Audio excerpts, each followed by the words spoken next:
knowledge and enlightenment at the same time. And sometimes it's a challenge to to learn, but it's always good to get out of your comfort zone and learn what you need to learn to further your mission and your journey, because you can't stay um, in the same place always. So I'm always evolving and I'm always growing. So I want to introduce uh, to some uh, and to others as well.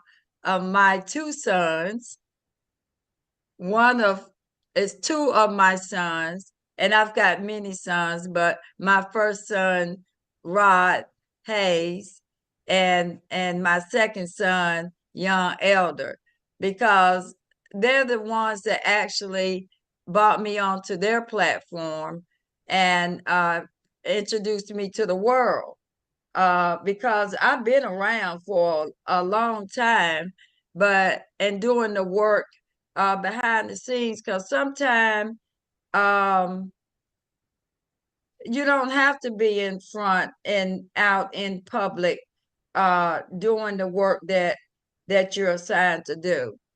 So as I've been doing my part as Empress in the private while in the public, um,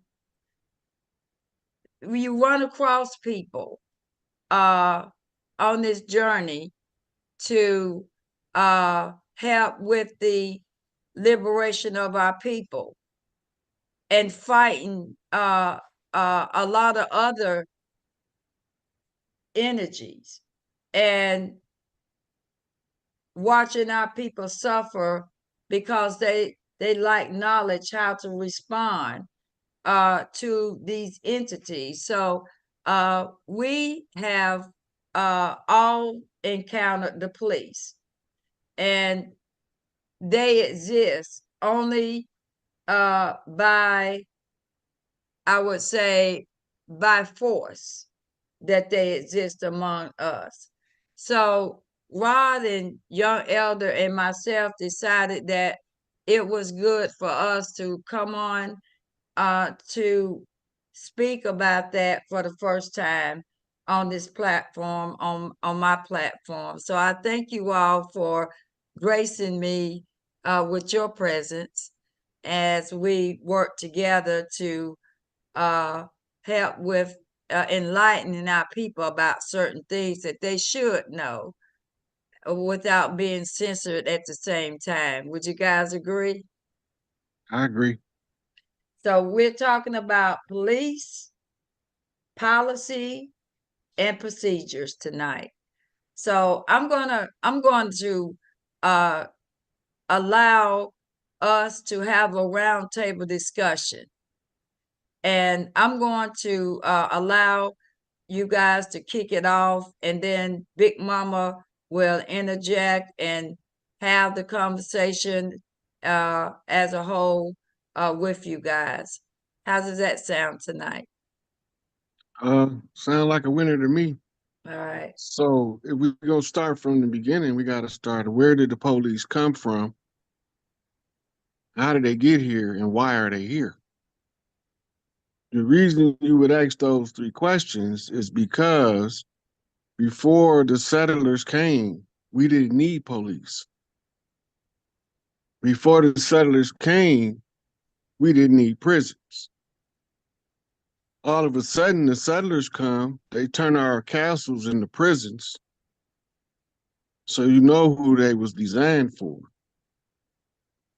The tracing back the police charters, the police get their charter from the Crown of England, not from anybody that is a sovereign body over here on this shore. This is a problem because the uniform gives the appearance of legitimacy. They are enforcers of the policies drawn up by a military peacekeeping force. That's what they call them when they occupy a territory. Mhm. We have been continuously occupied at least minimum since 1776. Mhm.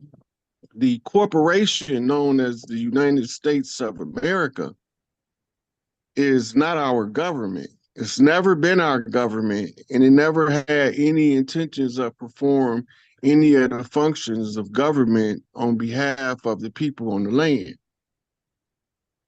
So why are they here? Well, we know that when the police was first established, they were established as the policing slave patrols. Police is short for policy, right? So we look at the verb, noun, adjective juggle of the secret society called the Blue Wall. Mhm. The policies that they are operating under is based on the charter. The charter comes from the Queen of England, but it receives its duty or its enforcement through the Vatican. And we don't know this, so we become subject to their jurisdictional override of the people of the land. So the reason why we begin to listen to them and obey them is because they gave us a uniform system that looks legitimate to the people who don't know what they are, where they came from, and why they're here. So the only way to get rid of them is to go back to the tribal structure and go back to something called the Sharif. The Sharif became amalgamated, it was an Arab term, but it was the term that the foreigners gave to the lawmen from the land. Any other tribal lawman is classified as Sharif, right? So the lawman for the Americas is Chief Malik Angel Bey. And the El Rookin Nation is supposed to be the ones tearing this motherfucker up, getting rid of imposters, excuse the language. But when they realized that they had to get rid of the leadership under the COINTELPRO operations, they knew he had to be removed because he was jurisdictionally authorized by blood and by right to start to reestablish the jurisdictional authority of the tribes. The spokesperson, what we call the chairman of the board, which is the round table of chiefs, is Larry Hoover. Larry Hoover didn't want the position no more than I want to be on social media. But the clans picked him as the spokesman. He can't run from that responsibility.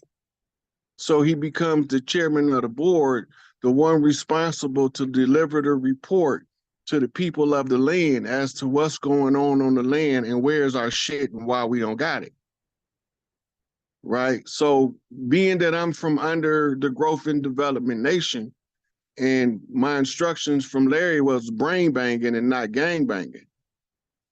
Right. And he told me that the only way out is a peaceful resolution for all tribes involved. So any tribe on the land that wish to be restored back to their prior to 1492 jurisdictional position on the land, right? We have to speak up for them, even if they speak against us. Mm-hmm. Because we have to do what's right for all of the clans, not just some of them. Mm-hmm. Mm-hmm. So the police is a foreign agent enforcement for a police state. America has been in a continuous police state ever since the American Revolution. Mm-hmm. And the Civil War, the North versus the South, was the extension of the Gullah Wars. And a lot of the tribes don't know that all of the tribes was called to Florida to fight a war 500 years ago. Because how the settlers took the narrative and took control of the indoctrination of our children with Mm-hmm. false narratives, they said the Seminole Wars was a bunch of natives and runaway slaves, which we was not slaves. We was military contingents coming from other parts of the land. And they installed a legal fiction to appear to be legitimate, and that's part of the uniform on the uniform commercial code in the admiralty jurisdiction of law. We need to be divorced from admiralty and maritime law and restored back to the great law, which is the law of the land, the law of the clans, the law of the people. Right? So when you see in the preamble where it says we the people, that was Nishnab. All of the clans refer to us as we the people, right? But they all saying it in the tongue of the tribe that's speaking it.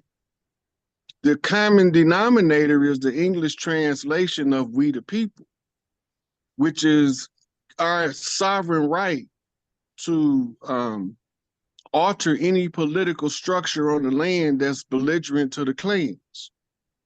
This U.S. corporation has been perpetually and continuously belligerent to the clans, giving us names such as gangs, names such as outlaws, names such as belligerent clans, belligerent tribes.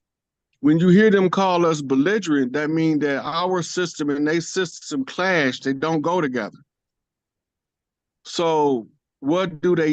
They remove the leadership as it develops to prevent true leadership from ever getting to the ears of the people in our communities. So they use their police to do legal homicide of the people of the land. This is a part of the war resolution. The same system that played out in the Middle East during the Gulf War is the same manner in which the United States set up the corporation to take control of the land. Remember, back then, the chiefs led the tribes into war, so a lot of the chiefs lost their life. We didn't care about that because we coming back one way or another in this life or the next to restore balance back to the people and back to the land. So we have to speak up for the tribes that really don't know what's going on because they haven't studied to show themselves approved yet. They leaders. And then some of the leaders has become so saturated with the dogma of the political genre that they become active only on behalf of the system and forget about their obligations and duties that they've been fighting for generations on behalf of the tribes and the people. So when you go to the police and you dealing with them, they don't care if you right. They only there to enforce the policy. Their policies is gave to us as codes, United States Code, Uniform Commercial Code. So when they enforcing them, they not enforcing the policy, they enforcing a code. It's a war code. All of the war edicts is written in codes, which comes out as indefinite definitive statements that they call key in law, right? It's a West key in law. In each one of the declarations of the court be supposed to be put in the public domain. All trials are supposed to be public. They tell you they public, but they restrict who can come in and who can't. They tell you can't broadcast the trial, but then you see broadcast news broadcast the trial at 6 o'clock. Yep. So this is saying that they control how public our public trials is. Our struggles with the courts is jurisdictional defective as a de facto rogue government masquerading as our legal government. And this is putting all of the people of the land in a catch-22 scenario where no matter which way you turn, you're going to lose because they're not going to honor it if you're right. But if you're wrong, they're going to enforce it to the fullest extent of the law. And this is why so many innocent people end up stuck in the system. It's probably for every person that committed the crime, it's probably 2 or 3 that didn't. Mm-hmm. Then when they came with this term guilt by association, now they're able to lock up people that said hello to you before the crime, right?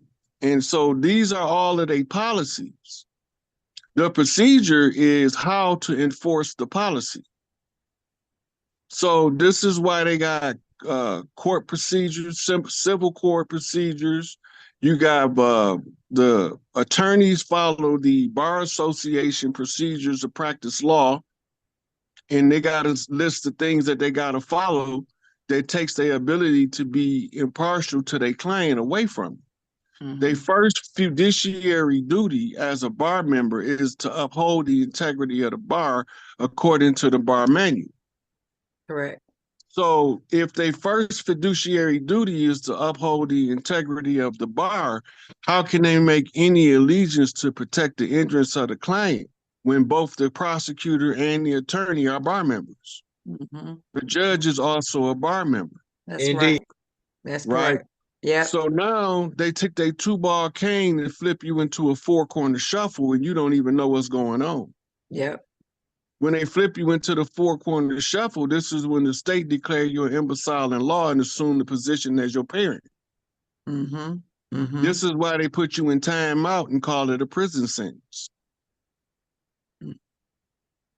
Because they're your parent now, because you were imbecile in law. They knew you was an imbecile in law when you didn't know the proper process for challenging jurisdiction and determining if the proper jurisdiction is being upheld. Michigan, where I'm at, it's easy to see that the people who established the state as a government and the people who was masquerading as the government aren't the same. Rod, what you talking about? In the Michigan Constitution, it gives you something called proper style and title for we the people of the state of Michigan. Mm-hmm. Mm-hmm. If it's not written like that on the legal document, it's not that person. It's somebody else. So when you get your warrant, when you get your responses from the court, it's all in block letters. It's not in proper style and title, right? This shows you that there's something else going on, but first we don't know what it is, but we know that this ain't the people because it tells you in the Constitution that the people of the state of Michigan shall be written in this style and title and this style and title alone. That means you can't variate or deviate from how it's written as we the people of the state of Michigan. Mm-hmm. When you start understanding what style and title is, then you understand why they have blocks and borders on legal documents.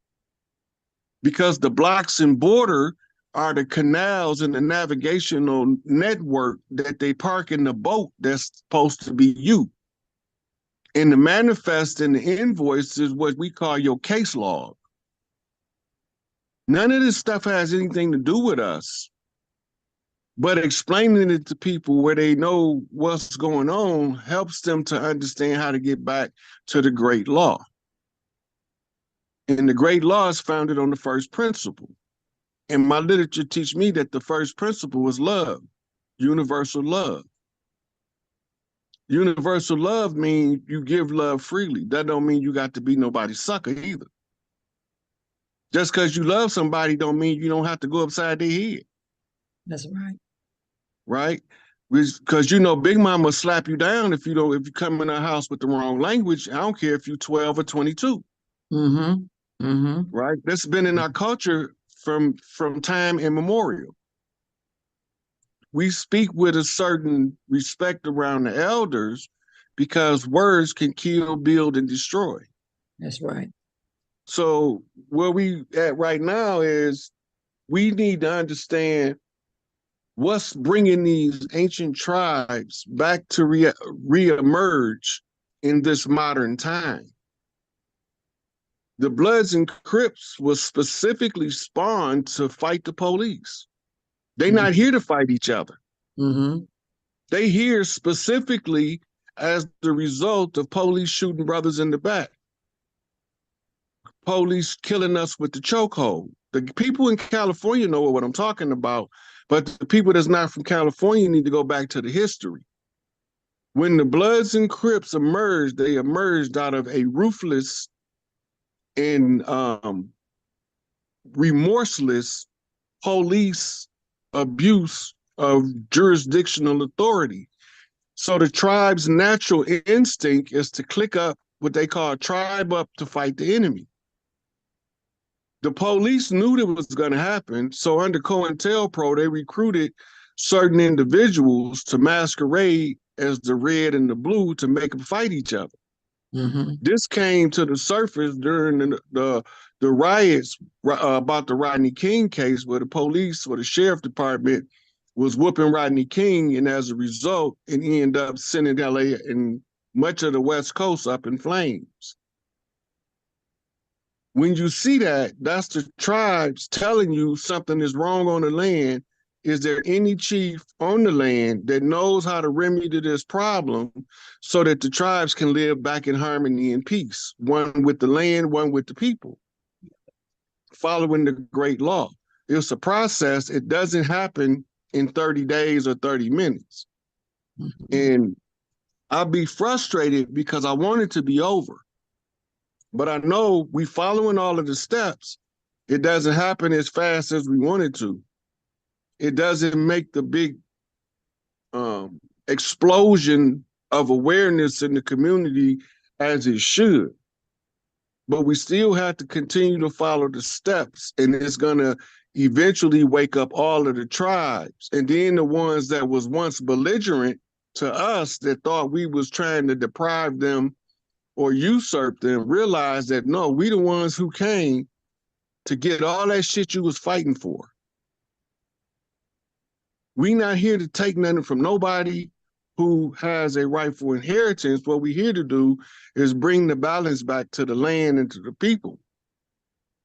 And so we talked about last night that in a personal call about the National Guard replacing the police. This is a necessity because if you just take the police based on our social conditioning, the people are panicked. Mm-hmm. So they have to know that during this transitional phase where the matriarchy is returning back to the land, that we have a system in place using the National Guard to make sure that while the matriarchs is returning to power, we can still uphold some kind of order on the land. But once they start catching on to the rise of the matriarch, you're gonna need less and less law enforcement, and you're gonna need more and more doulas.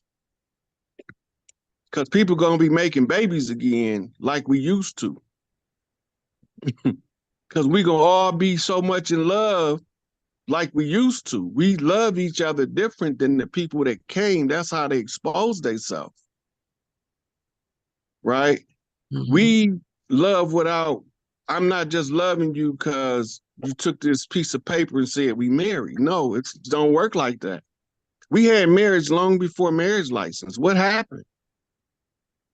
All this is byproducts of a judiciary controlling every aspect of our lives and preventing us from following our own culture and imposing a foreign culture for a drawn out period of time so that we will forget our culture and assume the culture of the invaders. But Dr. John Henry Clark flat out told us this is a war on our culture. This is not a war on us, it's a war on our culture. But don't nobody know, why would you war against somebody's culture? Correct. The culture is what is the binding link or the bridge throughout all of your history. It's the things that you naturally do in the community that you're not even trying to do. This is the way we is. That when Big Mama cooking and the boy out there with his obviously impoverished friend who needs to eat, Big Mama say what? Bring him in here and get that boy a plate. Mm-hmm. Mm-hmm. I done seen it everywhere I've been. Mississippi, New York, Chicago, LA. The big mamas is still doing big mama stuff, but it's being frowned upon through social conditioning to prevent them from doing it. And they using the dirt they doing to disgrace Big Mama as if she got some hand in it when she don't. So all of the dirt that they doing the dirt, and they only going to expose it in a manner that's going to always make it look like the Big Mamas haven't been still taking care of their grandkids when their daughters get strung out on crack, when their sons get murdered in the street, when the other sons is locked up in the penitentiary for life. He calling his mama to raise his child. He not calling his daddy 90% of the time. Mama, can you bring my babies to see me? Yeah, baby, you know I'm gonna make sure they get up there to see you. For all intents and purposes, according to the system, this is a rotten piece of shit in this cage. But you can't tell that little boy and that little girl that's 2, 3 years old that their daddy's a rotten piece of shit because they can't see it. Even if he is, them babies don't see it that way. Mm-hmm. Right? And for us to box their perception into our dynamic is locking them in the past system. This is why they use the social conditioning mechanisms as they use them, because it keeps us tied in to following their systems even when we're trying to escape it. Mm-hmm. This is where the paperwork becomes so critical to understand. You born sovereign. You didn't need no paperwork to be born. You needed a sex act between your mama and daddy if your mama didn't do it parthogenically. Right? And this alone is enough to tell you something ain't right. Right? Your sovereignty came with you when you was born into the flesh. But now, as an adult, you have to tell an inferior system that you sovereign. But in order to do paperwork with a legal fiction, you have to dress up like a legal fiction, what we call a well-dressed lie. Dressed up lie. Yeah. So you dress up like the legal fiction and they call you a straw man, and then they give you a tin man, a tax identification number for the straw man. And if you're not a cowardly lion, that means your heart is strong. Then you can pick up the pup. That's called Toto. That's the total, the tally at the end. So the total comes in at the tally, and the tally has sheep. Or should we just say Tallahassee? Mm. So when we mosey on down the yellow brick road, we have to go backwards. Because when we went up the yellow brick road, they called it the Trail of Tears. Mm. That's a saltwater river, Crimea River. Right? What river? That old Mississippi River. Right? Because in Mississippi, it's not Tallahassee, it's Tallahatchie. So when you tie the tallies together and you find that there's two bridges, and one is over the fresh water and one is over the salt water. So then you realize that the bridge over the troubled waters was the bridge over the Trail of Tears, uniting Mississippi to Florida, the land of flowers, when Big Mama called us all to war. So now she's calling us all to peace and love and back to restore the land. It's only right to go out like you came in, because that's the law of the universe, them the cycles. And that's how you break the cycles that were curses, because the curses is the cycles that was the manifestation of the chapter of misery, where it uses your emotions as your tool of oppression, and they can only stimulate it under certain conditions so that you don't become emotionally dysfunctional. So when we talk about the police, when we talk about law enforcement, we have to always realize that these people don't belong here. And the only way they can stay is if the people don't realize what's going on and don't assert their tribal right to control their own territories.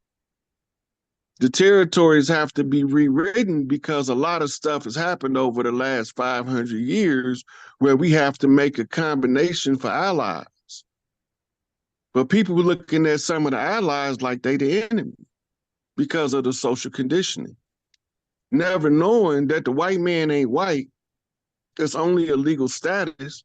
The black man ain't black, which is another legal status. But when you get past the color codes, the keys to the color, ISIS is unveiled. And then you can see the secret doctrine. And now you know why you have to follow the middle pillar. Because it's easier for elephant to go through the eye of a needle, which is a matriarch, than it is for a rich man to enter the kingdom of heaven. Why is that? The matriarch can get through the eye of the needle, but the rich man can't. That's because you choosing between two prominent energy signatures. Mammon and man is what they call it. But really what they're not telling you is mammon is another term for mammoth. And mammoth is the old ancient elephant with the extended tusk in the fur. Like a lot of people don't know, lions originate from the Americas. Camels originate from the Americas. Horses originate from the Americas. All of a sudden, all these other people get credit for introducing these things to us. Right? So we have to get back to learning how to read nature, because nature will also testify against the enemy. Because once you tune back into nature, you know when to be savage and when to be civil. Because you don't always supposed to be civil, because sometimes in order to do the right thing, you got to punch a motherfucker in the face. And it ain't because you want to punch him in the face, but he's the obstacle to you doing what's right. Mm-hmm. So he gonna get these lumps. I yield. Ooh, we got to digest that,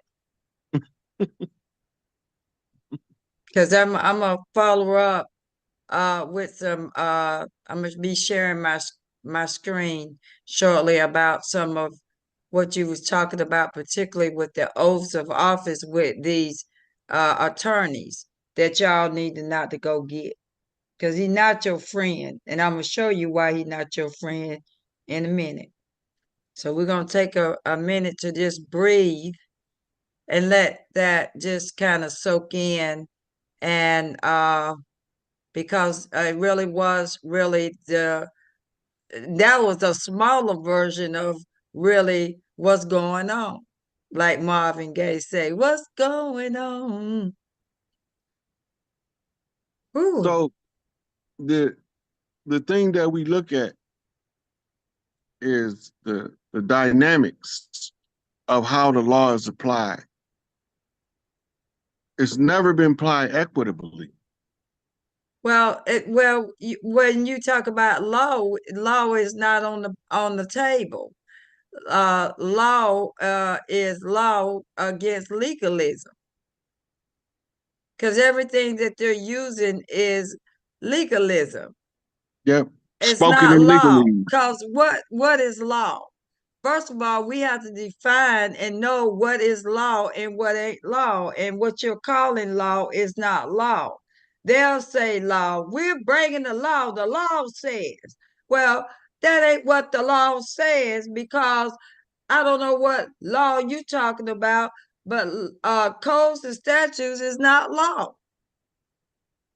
It is a corporate policy and procedure in which they're supposed to follow, and they don't even follow their own policy and procedure that they call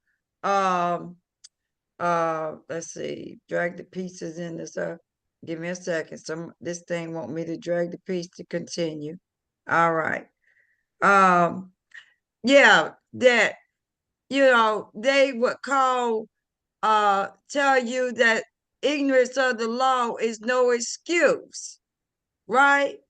But they always give you half picture of something, or you could chop off the S off of he or she, and you got he, and you you half truth is a whole damn lie is what I'm saying. Okay? And if you're telling somebody half truth, ignorance of the law is no excuse, they didn't finish it. You know why they didn't finish it? Because it would take a different energy if you tell it the way it's supposed to be told. So the way it's supposed to be told is ignorance of the law is no excuse for those who know the law. And what is law? To use it against those who are not learned of it. I'm going to say that one more time. Ignorance of the law is no excuse for those who know it to use it against those who are unlearned from it. The irony of that is, under the tribal system, that if you knew tribal law, that you was obligated to discourse in front of the tribal mothers why this person should or should not be punished according to the law. And it wasn't two side, the prosecutor and the attorney. Right. You have to come in and you have to go through the legal aspects of what's being presented. And Well, then you have to explain to the mothers, yeah. okay, these two dudes got in the shootout. This dude came out unscathed, the other dude died. Should he go to prison for the rest of his life? Right? So you got what they call mitigating factors, which helps him out. And then you got aggravating factors, which makes him look worse. The tribal chiefs have to go over both sides of it, because if he's going to be fair, he have to be fair in everything he presented to the clan mothers.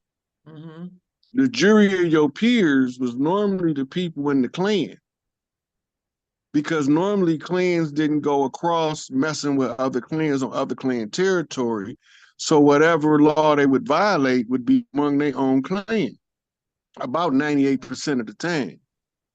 In the 2% of the time where you violate another clan, the responsibility is for your clan to make up to the clan that was violated for the violation. So now you got to be presented before the clan mothers to explain why you did what you did on them people land, and when messing up their shit, and you don't want them coming over here messing up yours. And this is how we kept the balance of what was being done on the land and kept down conflict. So then, in other words, it was the women that kept the peace and that kept the government intact, where Yeah. violence was the last result of remedy. Yeah. And but we also want to go back. I really want to go back to what is law. Okay, the first law, at first in time, first in line, right? So with the first law was natural law. The Yep. law, when you look at law of nations, and I'm going to show you the book shortly, when you talk about the law of nations, this and not in conflict with natural law. And it gives you everything tribally, that when you look at natural law, and that if that's the first law, then that's the first law. First, that's first. And nothing trumps that. Nobody talks about natural law. And that was the first law that your mother gave you. But instead, we opt out and secretly ended up under a jurisdiction of codes and statutes. And them using, that's the only way that they can do their dirty business against us, is use those codes and statutes as though they apply to us. And there's no way that they could apply to us, because natural law applies to us. It trumps every law, any law. Well, there is the only law there is that we should consider having the different we got a language problem. I mean, if they're talking one language and we're and they're talking we're talking a language and they don't acknowledge or recognize that language and they're talking a language and so nobody is really having proper dialogue. And how can you come to a remedy and have a understanding only to find out that you've gone to a court procedure and everybody wearing a mask but you, and nobody told you when they gave you the invitation, called the ticket or the summons to come to court.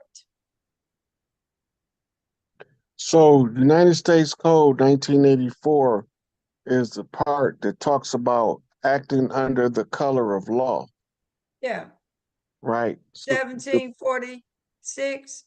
1983, I think. Yeah, that's right. Yeah. So, this was written as a result of people in uniform preventing people in the South from exercising the right to vote. You got to remember that. I'm say that. Okay, but that in Hold on. itself.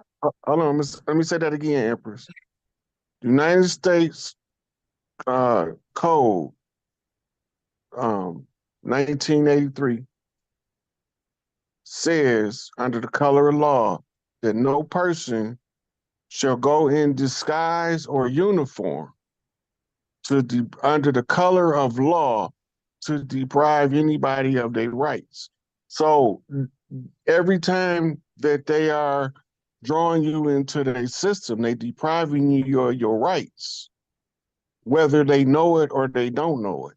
Because if you have an inalienable right as a sovereign being, you don't need a driver's license and the ID. Those are free papers for slaves. That's what you got to remember. The free papers for the slaves is to give you pass to traverse the land. We born with the right to traverse the land as our sovereign right. It's inalienable, meaning that you can't put stipulations or restrictions on it. Hold on. Let me look on here.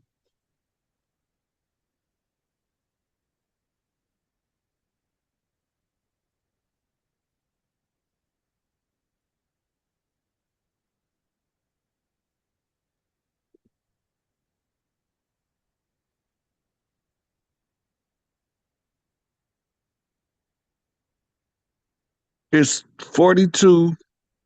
Yeah. Okay. That's the right one. My I bad. thought so. Okay.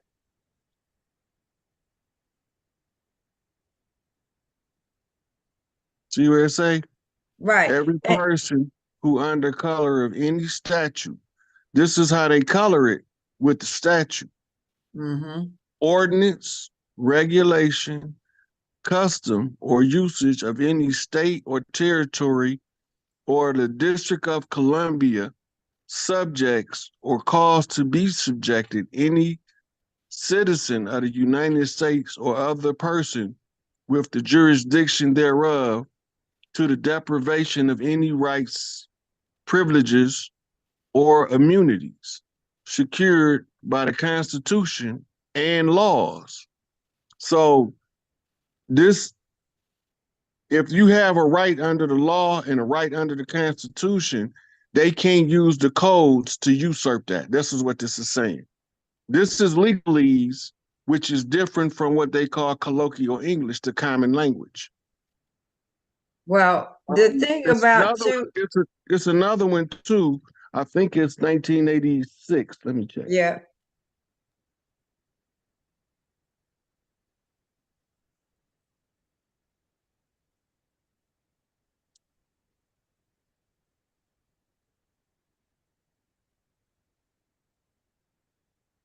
Yep, deprivation of rights under the color of law, 1986.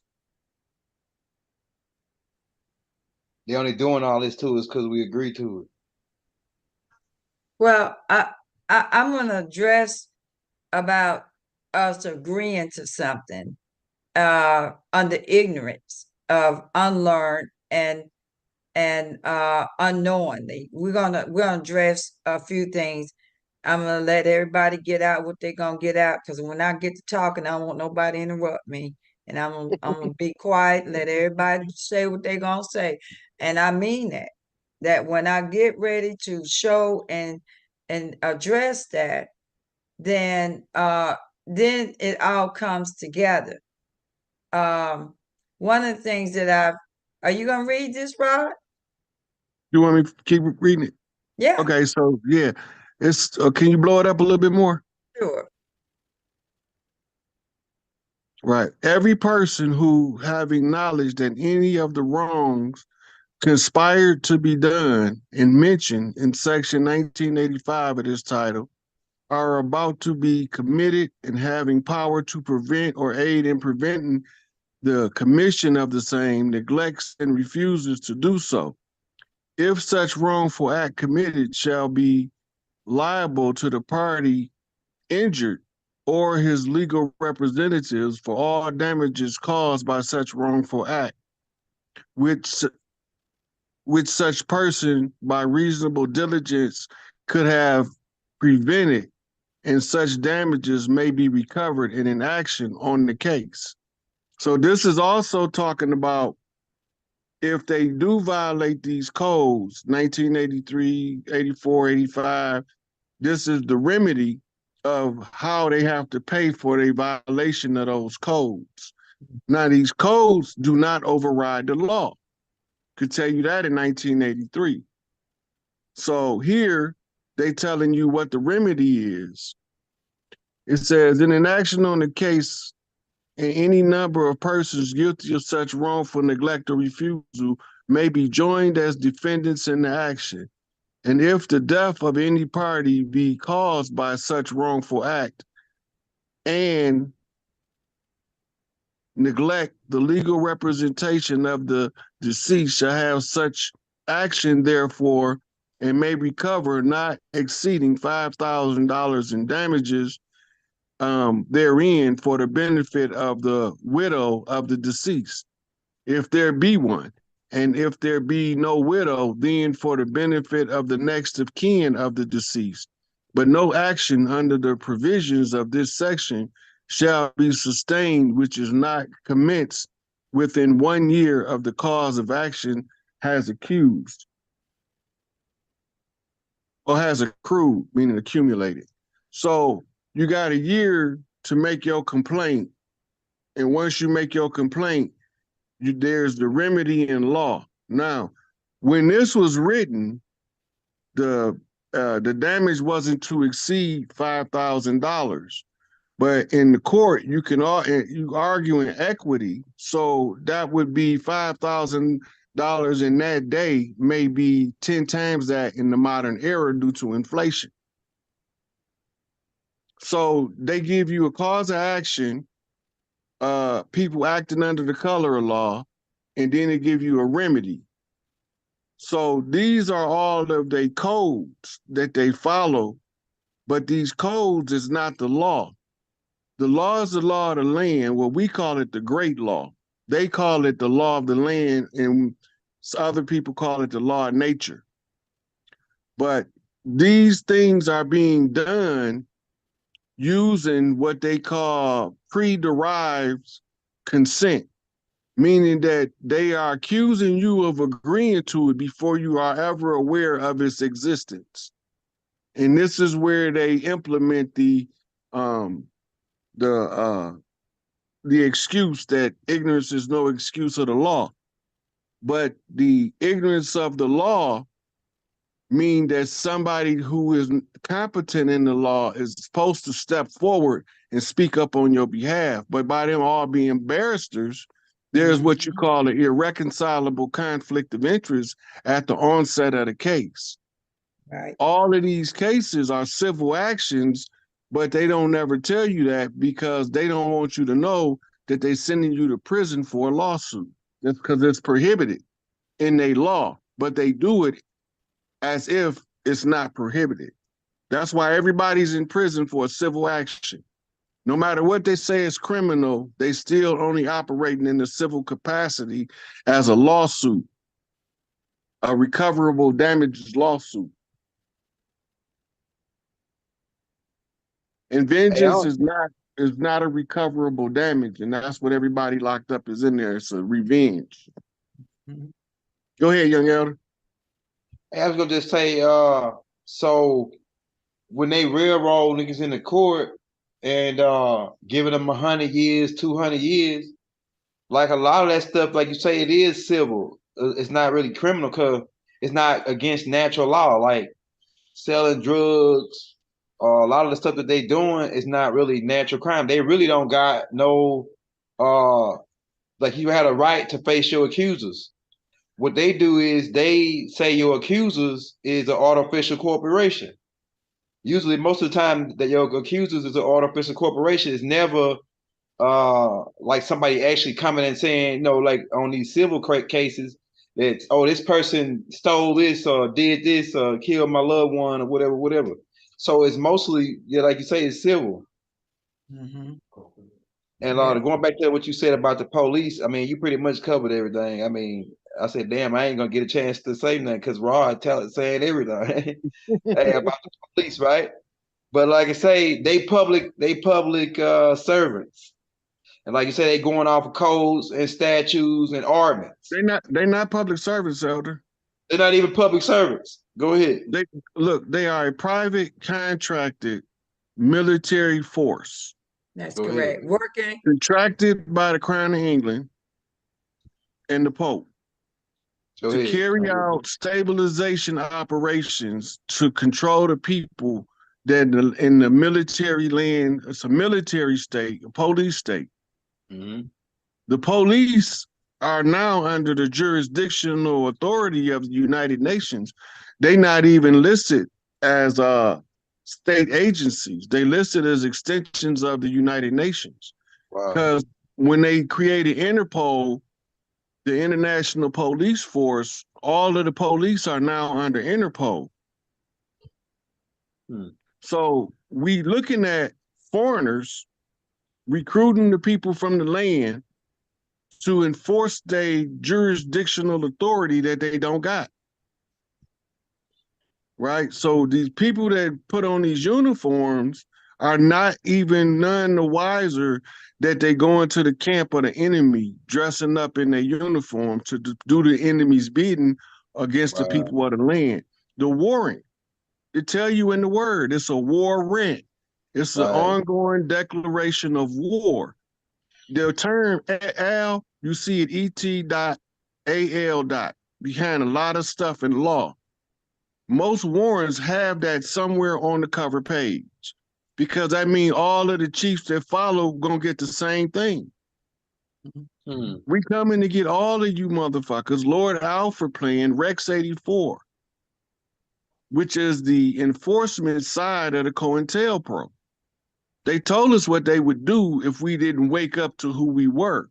Now that we woke to who we are, we have to still follow our own process of restoration of the matriarchs, the tribal mothers. Because once we do that, it make the men begin to perform their natural function of men in the community, and we don't have time to be fruit booty. I got a question right now. So the old way we should deal with these beings, because when they're using the color law, they pulling you over, they assuming you ward of the state. He's a Negro, he don't know nothing. We gonna violate his rights, your Fifth Amendment and all this, search and seizure. If they charging you over $20 in the court, really you getting sued. All of it is a suit. If they write you a ticket, that's a suit. They suing you. So So it's how really, can huh? how do you prove that they suing you when they charge you with a criminal action? That's What's interesting. So here's the provable part. In the civil action, the first thing they have to do is bring the party that's filing the lawsuit The and injured the party. person the injured party, and then they have to bring the person he's accusing of causing the injury. Right. And it can't be the state. And if you Right. look at all the paperwork, It's artificial this corporation. the state is the one that is bringing the criminal charge or the civil charge. It's never that person. It's happened more times this week that came across my eyes, and it's happening more so because if you look at the paperwork back then versus now, right? They don't even have the state seals on none of their paperwork.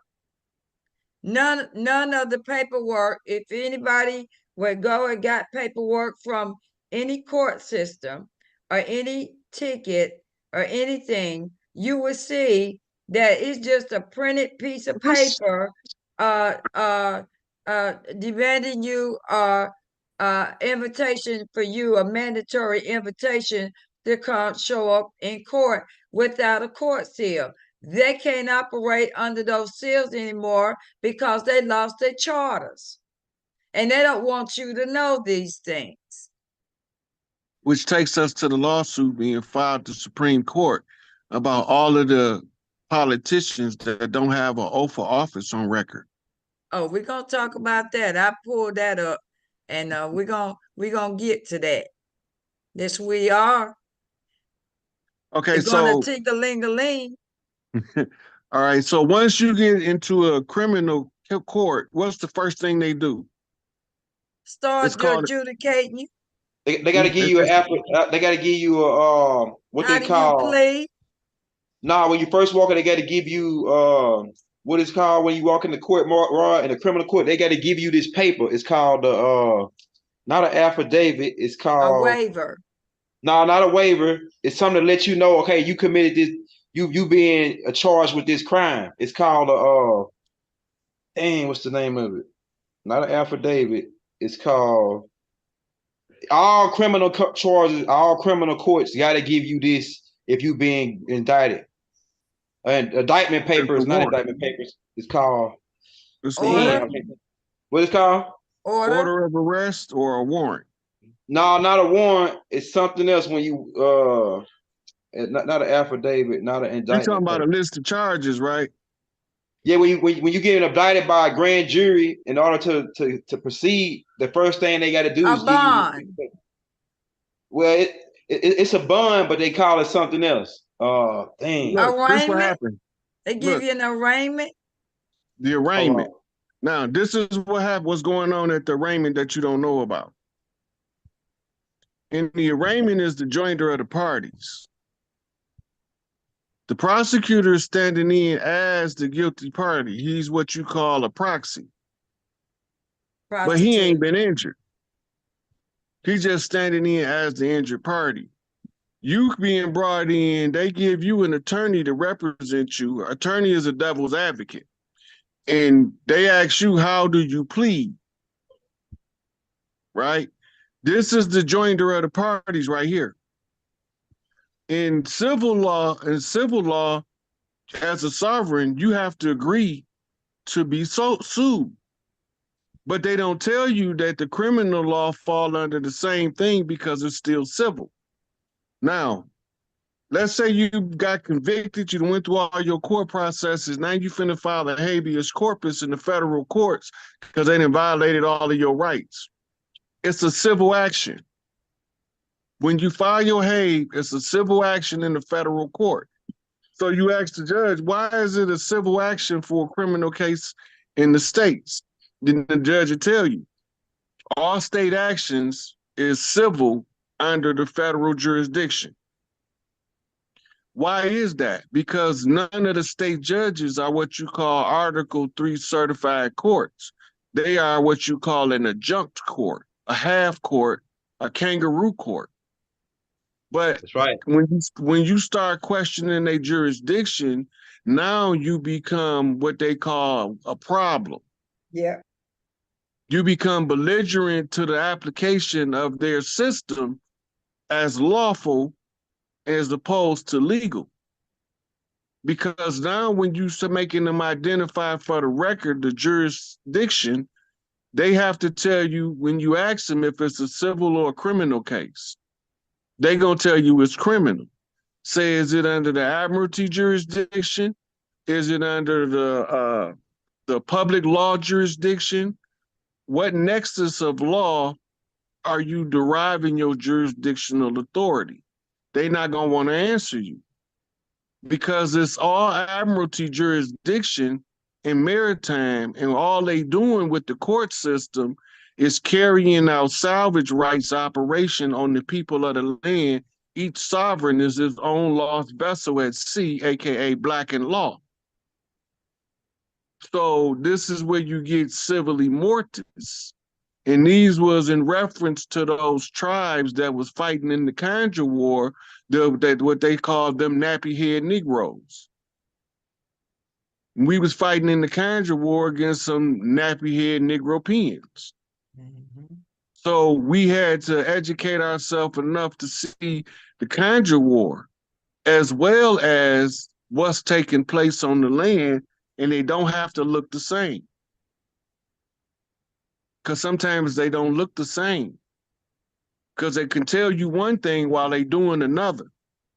But they told us how they was going to do it in the Protocols of Zion. They told us what they was going to do in the Morals and Dogma. While they doing it, they telling all of us we not doing none of this stuff we told y'all we was doing, but we watching them play it out in the public as a whole stage show of politics and Hollywood cinema. Hey, Rod, it's called an indictment. Before you go into criminal court, they got to give you an indictment. And that's so only if they got a grand jury, though. That's what I'm saying. So but like in any crime, in any criminal case, the first thing they got to hand you is an indictment. It don't matter without the grand jury or not. Any criminal case. Now watch this. When you go to court, you know what they call a preliminary hearing? Yeah. That's where they gathering the evidence for the indictment that you're talking about. They don't give it to you first. Yeah. You have to first get bound over. This is the indictment. When they bound you over from district to circuit, that piece of paper that they require is the indictment. That's why you need to go to the district court before you go to the circuit court. Mm-hmm. Because you first have to get what's called a true bill indictment. Either you have a preliminary hearing or a grand jury. The thing about the grand juries and why they loved them so much in Chicago, because they had what they call secret indictments, where somebody made a complaint and they wrote you up this whole case, put it in front of the grand jury in a secret indictment, issued an indictment for your arrest as if it was legit. But it was all done in secret. Damn. It's called a secret indictment. So all really, that's what I'm saying. The bottom line is this: is that we have been tricked out of our sovereignty, out of our ignorance, and being played like a violin. So when we talk about the problem, and now we have to talk about remedy here, because we can talk about what they have been doing, and they've been doing it for a while, but where we are now, as I would say, is that we have came into the knowing that these people have been exercising some jurisdiction based on some agreement in England, and these people that don't even belong, they don't even have their headquarters here. We're talking about NATO, and we're talking about the United States have set up its corporations all over the world to take the people out of their sovereignty, rename them,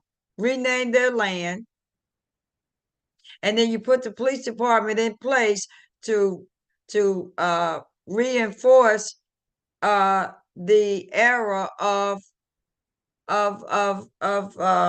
being enslaved, because there's a difference between being a slave and being enslaved, and the secret shackles and the chains that they show us on TV around our wrist and around our ankles is the least of our damn worries.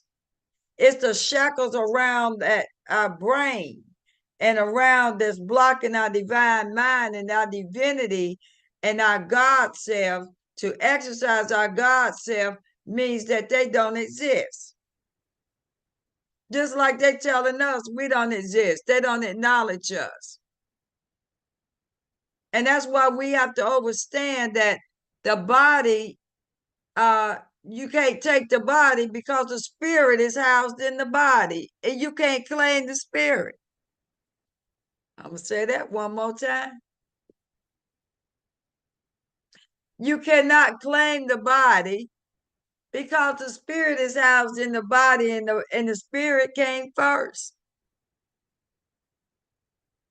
So that's why there's a habeas corpus.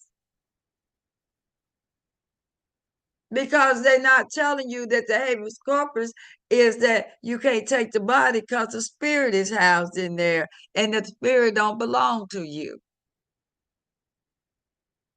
See, everything is they got the jails and the guns and all the blue lights and all that, right? But you can't beat spirit. There is such a thing as a peaceful non-compliant. And if you use your God power, you can shut some stuff down. Cause they got more weapons and bullets. That's what they know. But if you dispatch your ancestors, 10,000 to the right and 10,000 to the left, that's your army, our ancestors. We can beat them with our divinity. But you got to come into consciousness that all this stuff is going on around you. Because when you wake up and realize that damn big, what they call it, that boa constrictor, that damn big ass python snake wrapped around your ankles and around your body, and then you in the dark, right? And you strike that damn match.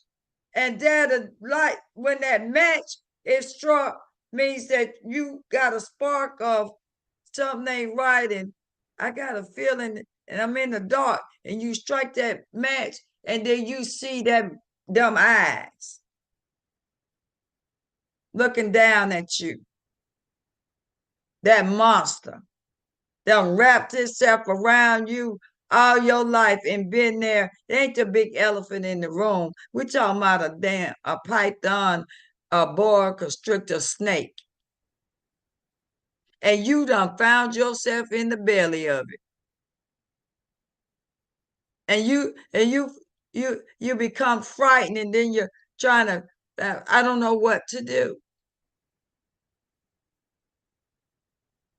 So let's start there. The remedy. I'm gonna give young elder a chance to Yeah, piggy. I want to say like the remedies. Like, what's the remedies? Because like most of these people, they use intimidation. They got guns. You know, they threaten you. I'm gonna take you to jail. And you know, we like as Nubians, we used to being scared of the police because we see on TV, they always showing us on TV somebody getting shot in the back. Like it was just like I think a day ago, a boy was sitting at the bus stop. He had to be like maybe in his like early 20s. And the police, he out there with his headphones on, barber. Police just walk up to him. Hey, what are you doing? But him having his headphones on, you know, he jerk around to see what the hell's going on. Hey, he reaching for a gun. And they fucking unload 10,000 rounds on the boy. Just like a couple days ago. So like we see shit like that, and we see, excuse my French, we see like people and they get shot up. It's like we already got a strike against us as who we are, because they, and I know why, because like I say, we have some reason to believe that the police was started by the Ku Klux Klan in New York. Like I heard Well, Todd you know, Street the say, Ku Klux Klan was our own people. They wasn't yeah, the our people. dark They just skin, look like us. yeah, they look They like us. Yeah, That's what I'm saying. Not our own people, because they may not people, but I'm talking about, yeah, that's the word. Let me get that energy straight. Look like us, you know, and the NAACP was for them, for the right, Caucasian people. You that's know what right. I'm saying? Everything is flipped and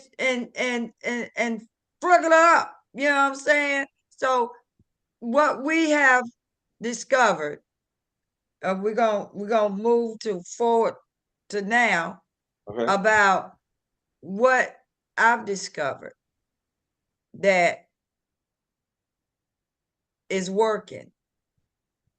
You would be surprised how many police officers are not down with what they know and what they see. But if the right people are not accessed, then the remedy can't be bought for, right? So I had the honor and the privilege to working on two people's and don't be calling me to my Empress, I got all this and that and the other, okay? That ain't my fight. Okay.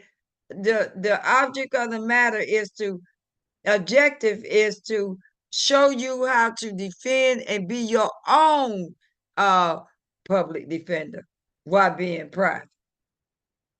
I can say that right, couldn't I, Rod?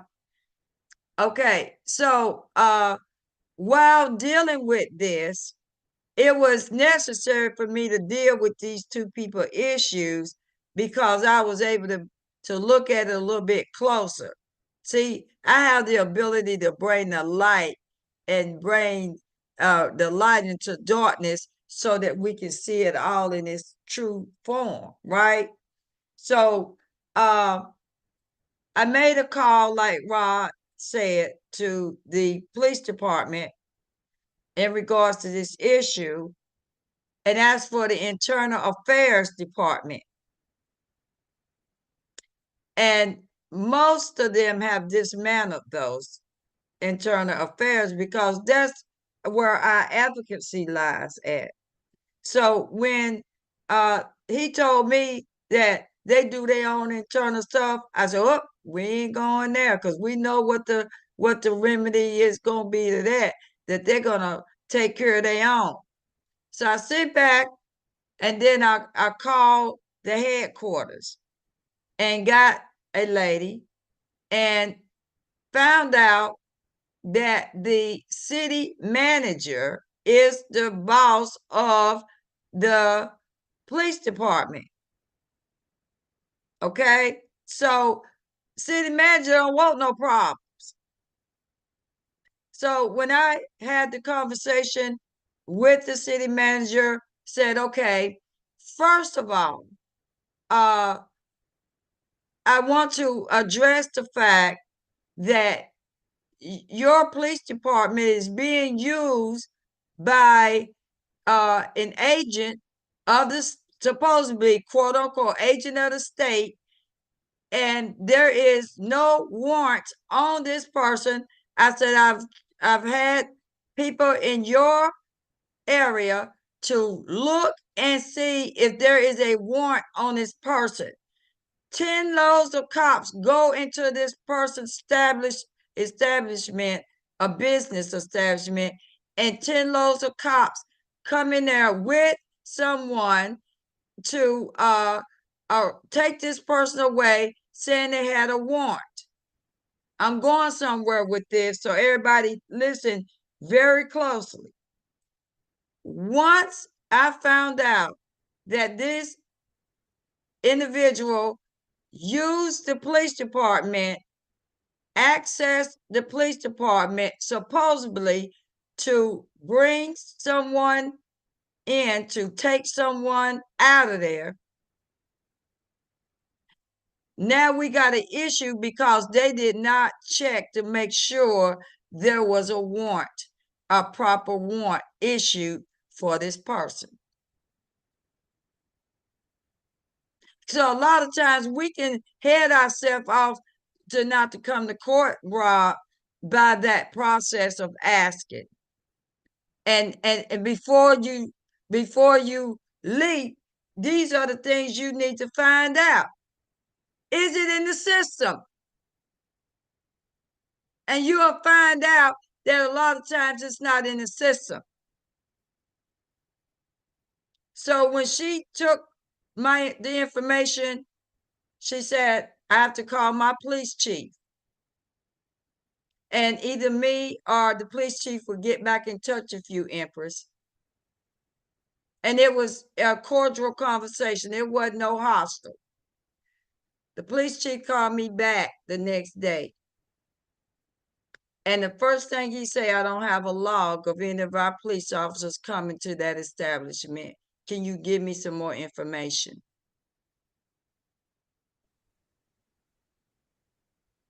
And he still have not called me back yet about his follow-up, because if there was a legitimate warrant on that person, he would have told me up front. Not only that, she's looking at, she didn't got drawn into something that would reveal a lot about these police stations around the country. Yeah.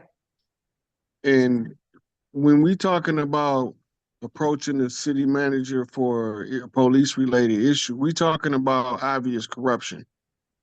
That's correct. So when we see the corruption, we don't know who to report it to or who to talk to about it. So now when you see the corruption in this era, videotape it, and you know to send it to the city manager. You got police officers that pull you over to give you a ticket, but he'll take $100 if you let him to let you go. I got something to show you on that too. Right. All this is police corruption that internal Extortion. affairs, right? Internal affairs used to handle it, but now since the AI has been removing their funding gradually. Yep. So they have been downsizing their departments trying to stay in business. That's correct. Oh, and let me tell you this. They also doing those auctions of those police cars, right? I have marshal badges and I have police badges, all the same, but most of my badges are marshal badges, and they're legit badges, right? And what has happened is these road agents have taken upon themselves to create security companies and get concealed weapon permits, and then go to these stores that have regalias for police officers, and they take those police cars that are auctioned off and they use them, and then the rogue agents of these of municipalities go in there, off-duty police officers, some of them are just security trained officers that have authority or some kind of somebody's giving them the right, since they take training to be a special police or whatever, and they don't have the authority nor the paperwork to go in and take anybody out of their sovereign capacity. And so and what he's uncovering, like you said, Rod, because he asked me for the man's telephone number, and he asked me, did he leave a card? And I said yes. And I said, now my late husband used to work for the state, and I know without a shadow of a doubt I used to work for the county. And when you're official like that and you have cards that you have a state seal on the cards, and you have wherever the states like in North Carolina, it's Raleigh. In South Carolina, it's Columbia. And so they have these seals. And so this man has no seals. He didn't have a Raleigh address. He had a Wilmington address. And then he had some nerve to have a damn cell phone number on the card. And the first thing the police chief says this is a scam. Y'all better hear me. That's the same thing I told you. Yeah, the same thing you told me, bagged up everything that you told me. And I said, and these are being committed against my tribal nation member. And so I want to know who this man is. He said, I'm gonna call. He said, are you sure they had police on their uniform? Well, when he probably called him, whatever question he asked him, he first probably question he asked him was, where we don't have a log of any of our police officers going into this establishment, and that I don't have a log. So I want to know who you brought into that establishment. And either way that he say, if he say he brought some of his police officers up in there, then they heads are gonna roll because he doesn't have a log of it. If he says that we bought some other police officers from some other jurisdiction, now you done stepped on the police chief's toes. So now he's investigating this guy because he's been doing this for a long time to this particular person, and he's called some other folks that I know. So do you want me to tell them how the scam works? Go with. So what they do is they get a position at an office, a federal office, no matter what position it is, long as they can get the cards. This is why he don't have no state seal on there, because all of the people that get a position through the state gives them their business cards with the seal on them. That's So right. they'll get similar business cards made up and find somebody that's prominent in the community making good money doing they running a business of some kind. Yeah. Then they come to them as an investigator Yep. and tell them that they need to pay a fine or a fee for something that they didn't do or It's did a do. good prime example.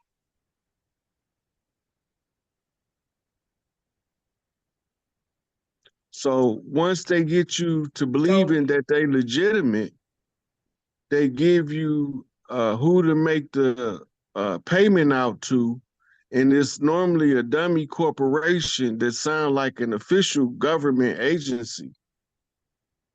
And then they use those private police to make it look like they the real police and that's that is correct. legitimate as an intimidation factor. Yeah, he So asked. the average person is gonna be that's trying to do what's right, gonna be like, okay, I pay the fine, I pay the fine. And then they say, well, you got a $60,000 fine. We need you to either write out a check or a money order to this such and such state department, right? It don't Right. exist for real, Right. but they got a dummy corporation set up with the same name. That's correct. And so And when that's what he found out. And the bottom line is, I put his name up on YouTube because I want him to know that everybody's up on him.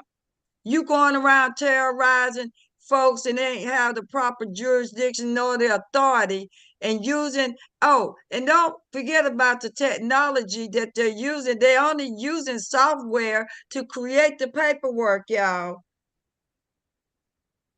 And most of it is Tyler technology that Hey, is created a software program called Odyssey, which most of the courts are using that software to create its dummy paperwork, because none of the paperwork from the courts have a court seal on them. None of them. So that means that they lost their charters, and these people are not legitimate. So the head is gone, but you still got the body and the agents of these places still operating as though it's legit. Somebody forgot to tell them and get in the memo. They ain't in business no more. And the So only on the reason why they are is because you don't know that. You don't know the paperwork that they're giving you don't have legitimate seals on them. Go look at them. What you say, Rod? so on the remedy side of that, um, there was an executive order done under the Trump administration that gave FEMA the jurisdictional control over the all policing agencies. The thing is, if FEMA take over, they can only operate through the National Guard. They can't operate through what we call contracted police forces. All of these police forces is chartered, and all of their charters are extensions of Interpol that goes through the United Nations back to England, back to the Vatican. So when we recover the land, we in reconstitution the government. This is the March of the Matriarchs in the month of March. And when you start seeing the unfoldment of the dismantling of police, you're going to see the presence of the National Guard. This is part of the transitional government, and the tribes reach a certain jurisdictional supremacy on the land.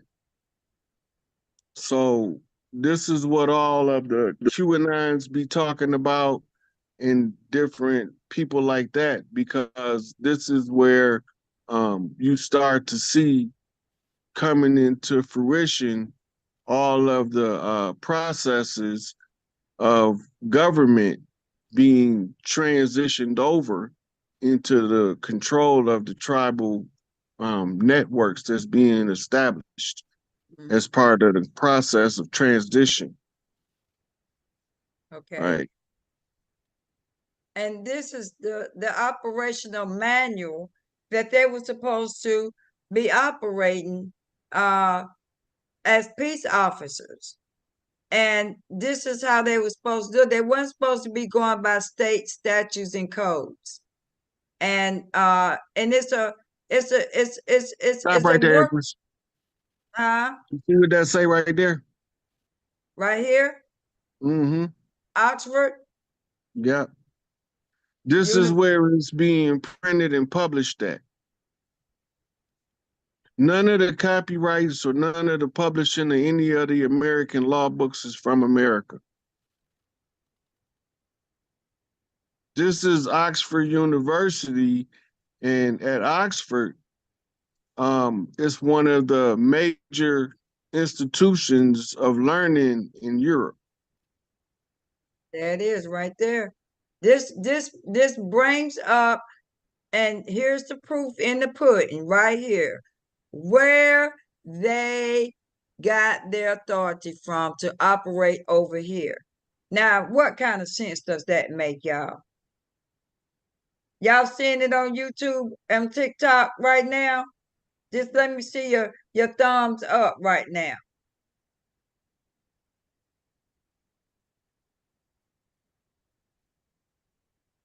Are you seeing it on YouTube? Yeah. Can you blow that up some, Empress? So I Yes, can read it. Yep, they seeing it. So here you Okay. see. Go This ahead. is telling you the street, Great Clarendon Street, Oxford, OX2 6DP, United Kingdom. Oxford University Press, Department of the University of Oxford. It furthered the university objective of excellence in research, scholarship, and education by publishing worldwide. Oxford is the registered trademark of Oxford University Press in the UK and in certain other countries. West Yorkshire Police Authority, 2013. Now remember, Yorkshire is what New York is named after. New Yorkshire, and the moral right of the author have been asserted. Ain't that about it? First edition published in 2006. This is the police handbook, the guidelines that the police are supposed to go by. That's correct. So I'm going to go on down a little bit and just take a friendly scroll through this book quickly. It's 1,000 and something pages long. and you can see, here's the ISBN number, so that if you want to order this book, you can. And this is I want to go up a little bit. Did you see where it said Queen something publishing? Right there. Crown Queen, copyright. Crown copyright. That's what it yeah, said. Crown copyright materials reproduced under class license, and it gives the license number with the permission of the OPSI and the Queen's printer for Scotland. That's the Scottish Rite Freemasonry. Hey, Yeah. Rod. Hey, Rod. Quick question while we are right here. Hey, so what does the Spanish Inquisition play a part in this? It's like the Spanish Inquisition. Mm-hmm. That's when they was exiling Moors out of Spain during the Inquisition and the French Revolution. And those were the ones who came to take over here. This is the lodge. The Scottish Rite Lodge was over the Scottish Rite Banks. And so they was using their financial resources to support the 32-degree Scottish Rite Freemasons that came over here to fight in the Conjure War. All of their fez is in the George Washington Memorial Museum. Can you explain the word conjure? Because I know a lot of people have asked me that. Can you please backtrack a little bit and define that, Rod? So what a conjure means to draw something forth. And the reference here is drawing forth something from the spiritual realm to control what's going on in the physical world. So when we talk about voodoo conjure, they're using the laws of nature to draw something forth from the spiritual world to manifest in the physical world. They use various different means of magic or magical practices. We call some of them sorcery. Some of them is just called the priesthoods.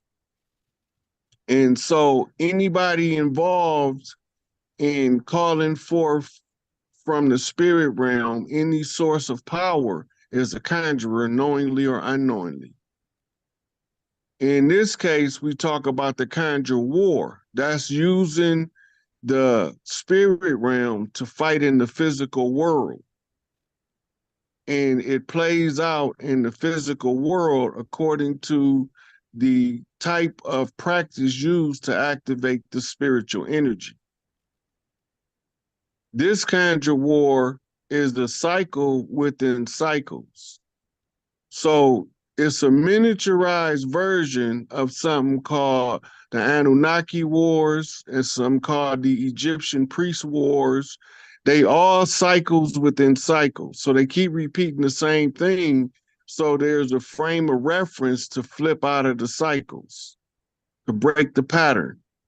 So in order for us to break the conjure, the major part of keeping the conjure in place is secrecy. So we expose the conjure war to the people so that the people can analyze it and take their energy from it.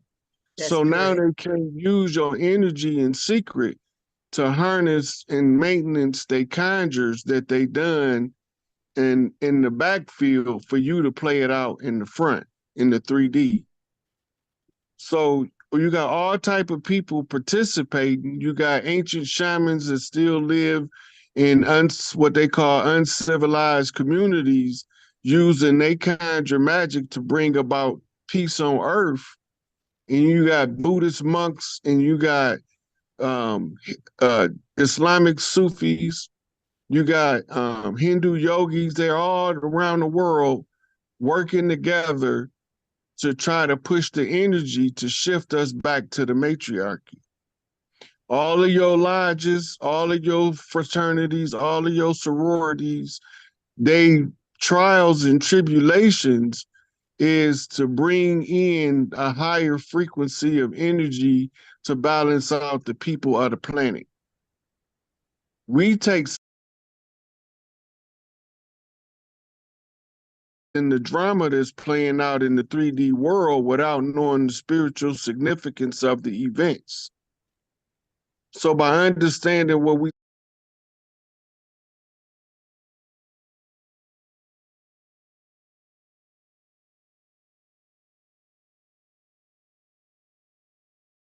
conjure wars, I could tell them exactly which conjure war we breaking out of, which is the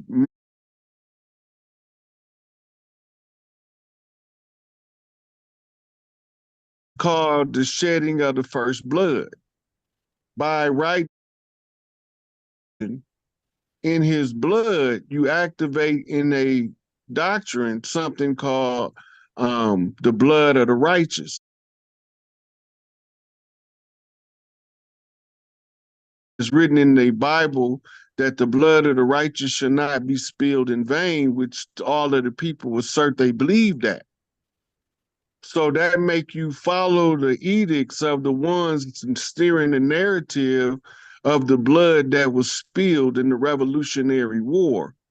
In order for his blood to be not in vain, we have to fulfill the agreement of what was written with his blood. That agreement is to follow the Constitution for 200 years while we have amnesia, and the people that came, they wasn't called Moors yet. They was called French, Dutch, Portuguese, English, Scottish Rite Freemasons, Shriners. They all came over here to challenge the royals of the land to a conjure war as a ceasefire to the Gullah Wars. And this is why they could tell the story narrative in the way to make us have patriarchal, patriotic allegiance to the invaders to usurp the divine feminine. But the people from the land is going to follow the nature of who they is. And as we grow up, we as the men going to start speaking out against the rogue patriarchy, which is the rouge patriarchy, which is the red patriarchy. Okay. So, right? okay. So what we're looking at right here is how they're playing it out through these entities called police, municipalities, and all of that, which will be, which is come to an end. We're just at the end of it, or at least when the on April the 6th, am I correct? That we will, the reason why we're going to Tallahassee, and I'm out of my comfort zone, by the way, y'all. I ain't never been to Tallahassee, but I feel their energy because we caught the uh, fruit, getting everything together in Tallahassee. But that energy, Rod, that energy was real, okay? And but it came together because our energy was consistent and persistent with getting things done in spite of, what was, that was fighting against us. And the reason why we're going back to Tallahassee is that that's where the conjure started, and this is where we're going back to end it. Am I correct, Rod? Yeah. So the Gullah Big Mama was from the Carolinas, and you from the Carolinas. She called us all to war against the invading Spanish that was coming in and invading the islands in southern Florida at the time. Mm-hmm. And then we were fighting English in the north in the New York area. And then we were fighting the French on the Louisiana territory. Mm-hmm. And she was calling us in because they was trying to enforce what the Vatican called the right of discovery, Mm-hmm. to enforce the white man's burden under the So, papal bulls. so, So we was all called to war for to Florida, and now we being all called for peace and love to Florida. Turn around. so, So get your bags packed and get your honey to Tallahassee, Florida on the 6th and the 7th. The 6th is the calling of all the tribal nations. I'm talking about the indigenous, the Shalagi tribal nation. Shalagi means the original people, okay? And that we you are going to be a part of ending this this secret ritual that was done and done for once and for all, and that you be a part of the seating of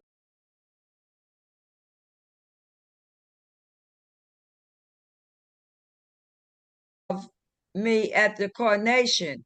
And everything is free, but also know that everything rental spaces cost, and that we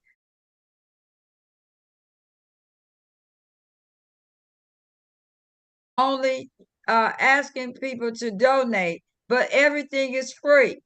I never charge people for anything. But as it relates to Big Mama calling all her children, calling everybody home, you know, big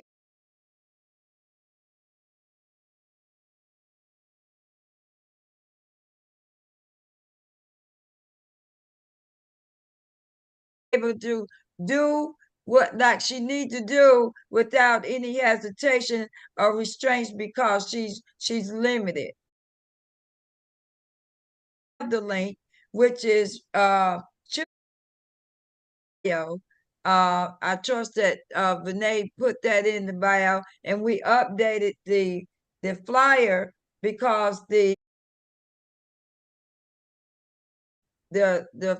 address to the first flyer we had up was wrong.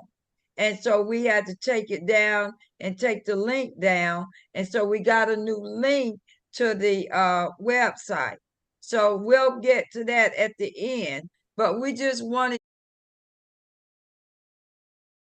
to understand what we're dealing with. And we've been dealing with secrecy war that we had no clue that was going on against us. And it started when we were babies, and they perpetuated because of our mother's ignorance.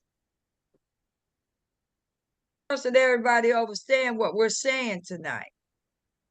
But anyway, I wanted to stroll through this book. You can get this book, you can order it online, and you'll get to see all this stuff. But I really want to categories that they were supposed to follow. And all the remedies and how they were supposed to operate is in this book, and it is right and exact. Am I correct, Rod? That's what they're supposed to follow. This is what they're supposed to follow. So if they don't follow them when I take my seat, then we're gonna be able to have remedy against them if they think they still. They'll be gone soon, Empress. Okay, They'll he's be saying they're replaced gonna. by National Guard. Okay, perfect. It already happened in New York. They started Yeah, in they New already York this start. week. Yeah, yeah, they started in New York already. Yes, where the National Guard has taken over, and now they're going state by state where the National Guard is on deck now. And so these rogue agents that keep operating outside of the realm of the police department, now we have a remedy where we possibly can call the National Guard when it's time. Am I correct? They won't It's the even be same in thing. place to call the National Guard on them. Say that Yeah. again now. They won't even be established to call the National Guard on them. When the National Guard take over, the last roundup of dissidents is going to take place at the same time. Okay. So Remember when all they of the people out there think they're getting away with that dirt they doing, Yeah. devil come knocking at your door. Oh, they will, Hey, because I believe Rob. the chief went and knocked on Mr. Cruz's door. I bet you won't knock on another going up in somebody else's establishment no more, you know. Hey, Because Rob. he did, the chief acknowledged me as the Empress. Yeah, he know. He can look it up. Yeah. And hey, Rob. So, man, my wife just went blank. What else got extra about the? Oh yeah, okay. So the National Guard coming in and them being, I remember like, back in the day, like, was that when they was doing like segregation, and then when the city or the state or the police didn't want to honor whatever the rules were passed or whatever, they brought the National Guard in to enforce to protect the people to the people that was on the land that was trying to do the segregation when they was trying to do like the blacks and white school, the black and white Hmm. school, like bring the black people. And Okay, I think it was. Hey, go ahead. Go ahead. so the reason that is because the Army, Navy, Air Force, and Marines is for fighting overseas wars. They're not for fighting domestic warfare. The National Guard it comes from the militia of the land. They just federalized them and monetized them and called them the National Guard. But they was originally the original militias who was supposed to take down the rogue government to begin with. So when they come in as the policing force, they coming in because of a political disruption that would make the people be belligerent to the system and the system belligerent to the people. Now, the National Guard is not going to treat us like the police. They being instructed to treat everybody like a family member that they came to give assistance to finish a project or something. So all of the police can be sheep dipped by the National Guard if they choose to, but they gonna be real selective of the mentality of people they sheep dip from police forces because a lot of them been trained to just perform in a pack manner.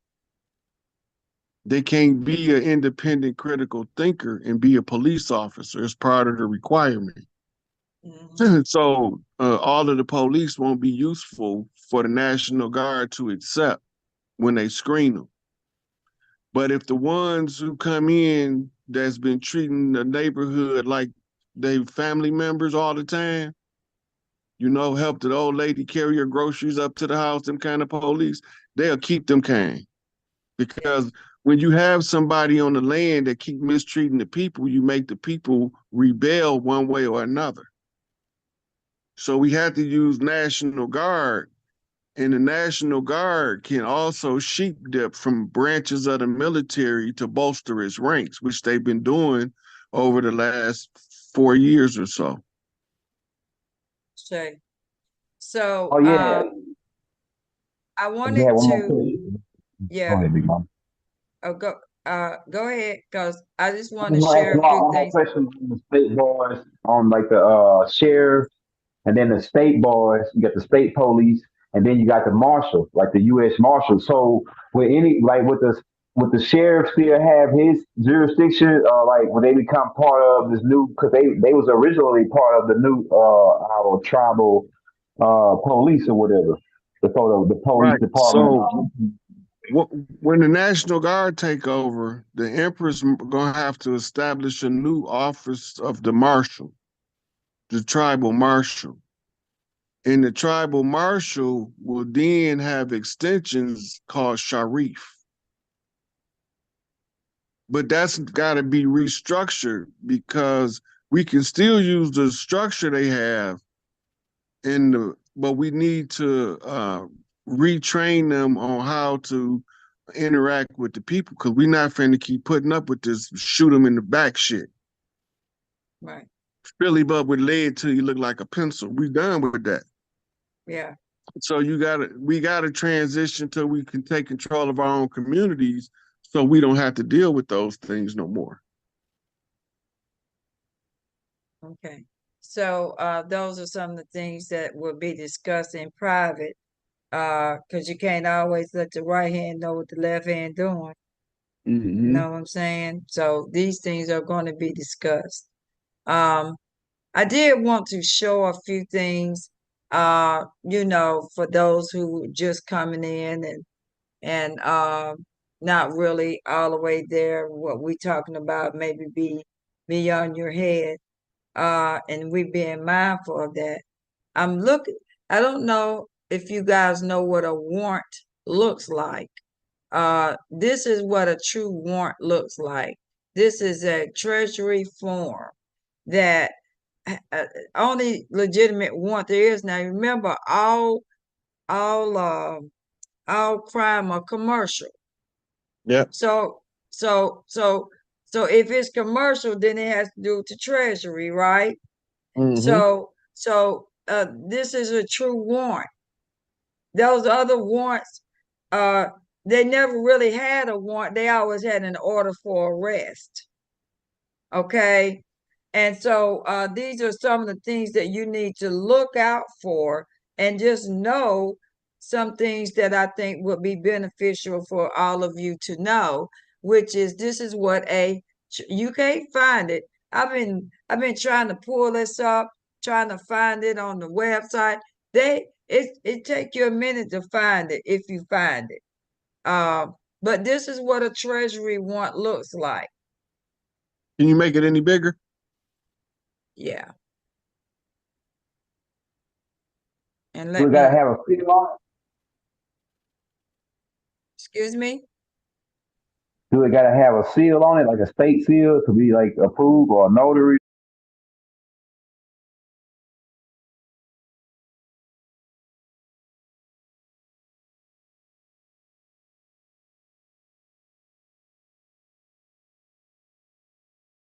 Make sure it's official.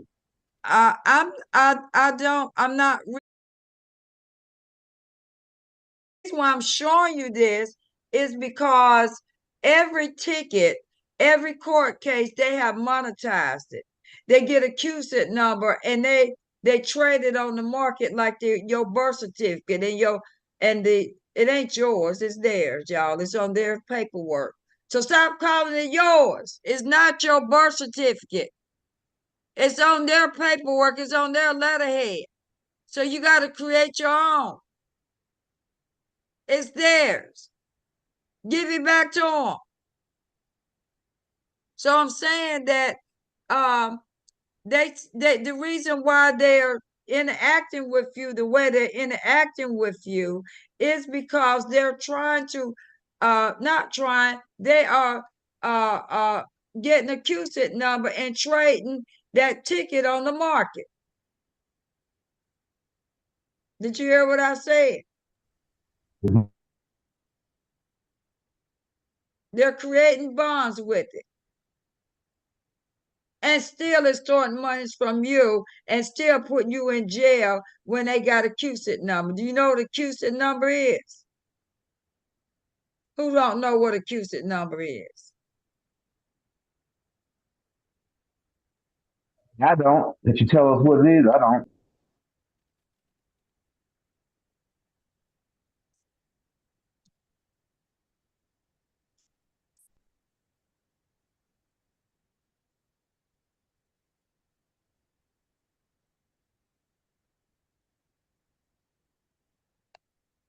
A CUSID number is a 9-character numeric alphanumeric code that uniquely identifies a North American financial security for the purpose of facilitating clearing and settlement of trades.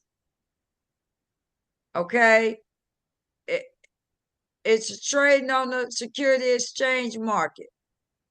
And it stands for Committee on Uniform Securities Identification Procedure.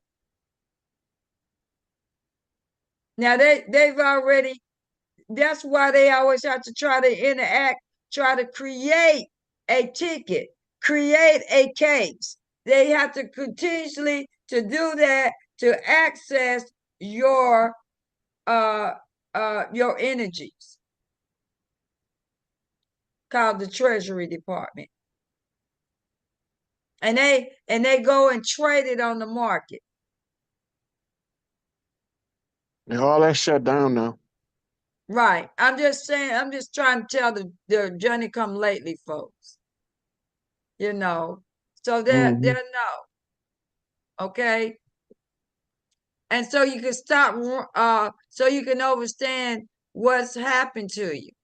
And then the last thing I wanted to show you, in regards to, we have to establish our tribal courts. I already have the manual here. This is the structure for it. Okay. Also, there are active tribal courts that we don't use that's already on the land that can serve as training places for us to use. Yeah. So we have everything. We got to get the people in place and get them trained so that you can be able to take these positions throughout all the land. Now the Right. last, go ahead. I'm gonna say somebody asked in the chat to Rod or to Big Mama about the license and like all these different licenses. You gotta have a building permit and all this and a sales tax and us paying taxes. And what's the deal with it? All right. So I'm gonna hit that up in in a nutshell. Uh, I have the underwriting seals to be. I'm the underwriter for all the nations. So I can underwrite everything. I can issue everything under my authority, under my seal. I'm the only state seal there is on the land.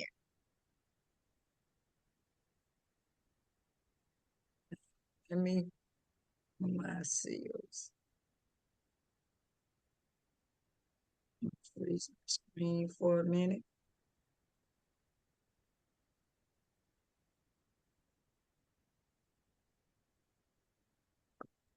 Hey, yeah, yeah, quick. Was she looking for that, Rod? Quick question. So all the original notaries, like the notaries that the notaries really ain't. They differ from like the system. Like some of the notaries is outside of the system. So would those notaries still be utilized in the new No, tribal?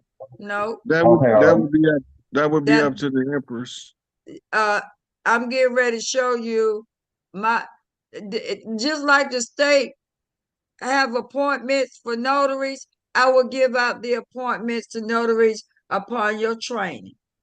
I'm getting ready to show you things so you don't have to worry about it. The Empress got everything covered. Let me go here. You have to have an appointment from me. I have the notary seals. Okay, there we go. Let me go back.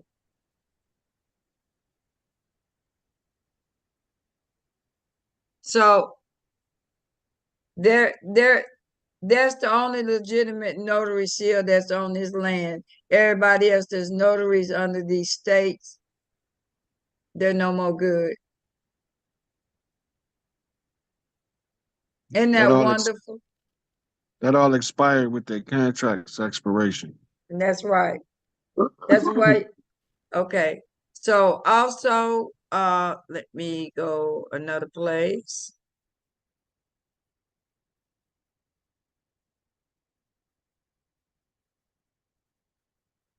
So I'm just letting you know if you can see this. The notaries are always have always been used if you go get the Law of Nations book. In there to tell you what the notary is. The notary is the bookkeeper and the record keeping the highest form of judge on the land.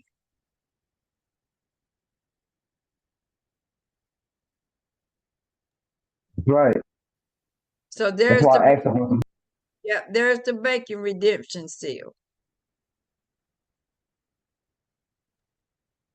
We're gonna have a network of training operations across the All land that. to re-educate us into the proper application of these things in our local community, to draw leadership to the forefront from our local communities, those who movers and shakers that's getting the job done. Those are the ones we need to be sending, not these clowns, so that we can get the resources where they need it across the land. That's right. That's what's going to be the hard part, because we don't want nobody going without food, clothing, and shelter. Right. So these seals are my public seal right here, but I have the royal seal that have the Federal Reserve and all those 12 little things around them, the Treasury and all that. And that's gonna be broke out, right? What they say, busting out on the serious font. They'll be busting out after my coronation. So these seals right here are still being in effect, but on a higher level as the sitting Empress, after my coronation, my seals, that seal will change to the royal seal, royal court seal. Okay. Somebody asked in the chat about like the mortgage and things, and like how like it's big corporations that's buying up all these houses, and then they turn them into rental properties, and they really foreigners. Like most of these companies, they owned by foreigners. So what? Go ahead. Go ahead. You know, it's a lot of stuff that's still people playing on people and stuff, but all this stuff is going to change. Everybody just have to know that. I know that people getting sick and tired, but change is happening. They're publicizing all the negative stuff that influence your emotions. Don't worry about it. If I got the allodial title to the land, then they got to all that shit gotta come to an end because it belong to us for redistribution. So just settle down. Mr. Rothschild leaving up out of here ought to tell y'all something. How many of you know that? There's a lot of stuff we just can't and will not talk about, but understand something. If you watch certain things that's happening, you'll know that Empress is on her way. Anybody that's get in my way is gonna be taken out of the equation.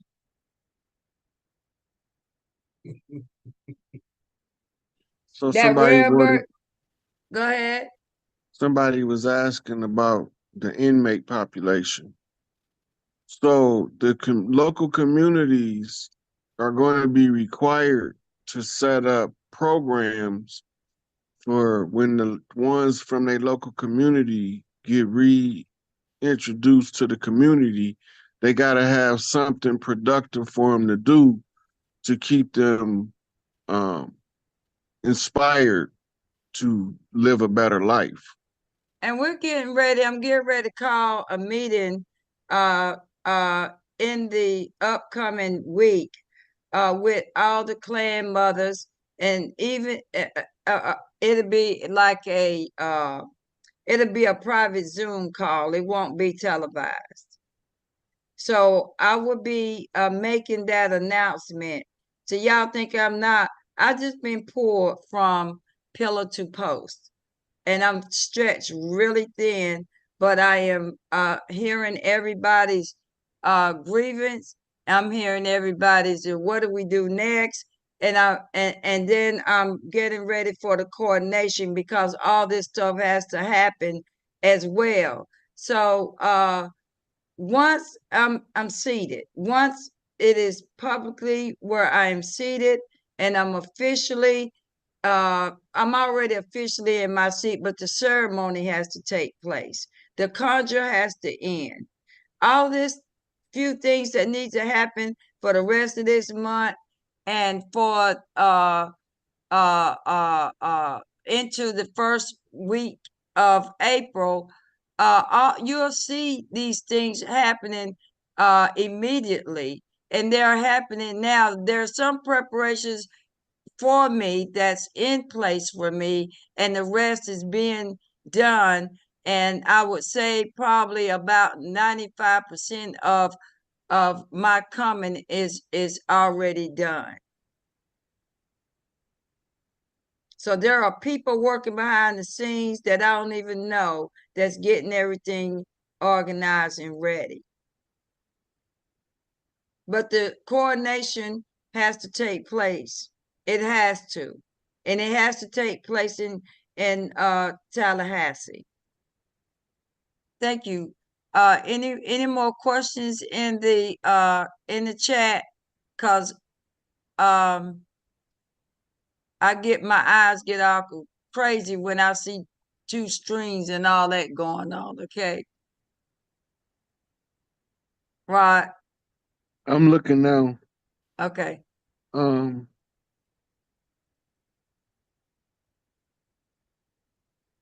Hey, Rod, what about the president election thing? Cause like we ain't really seeing much about president election now. Like we ain't really seeing that. Like I don't really like. Usually they be broadcasting it. They having a debate. They doing all this. We ain't heard nothing really. It's like we're not gonna have no presidential election. That's why Trump win in every state for the Republican Party. He's playing out the recovery of the Red House from the Blue House. This is what he's doing. It's a reenactment. So his fake campaign, he was never out of office, but he was made to appear as if he was out of office for the purposes of him to be acting out the whole campaign process so that the people can see what he really doing. When it starts to unfold, it'll make sense. Just why all these executive orders, there's so many of them, they're hard to keep up with.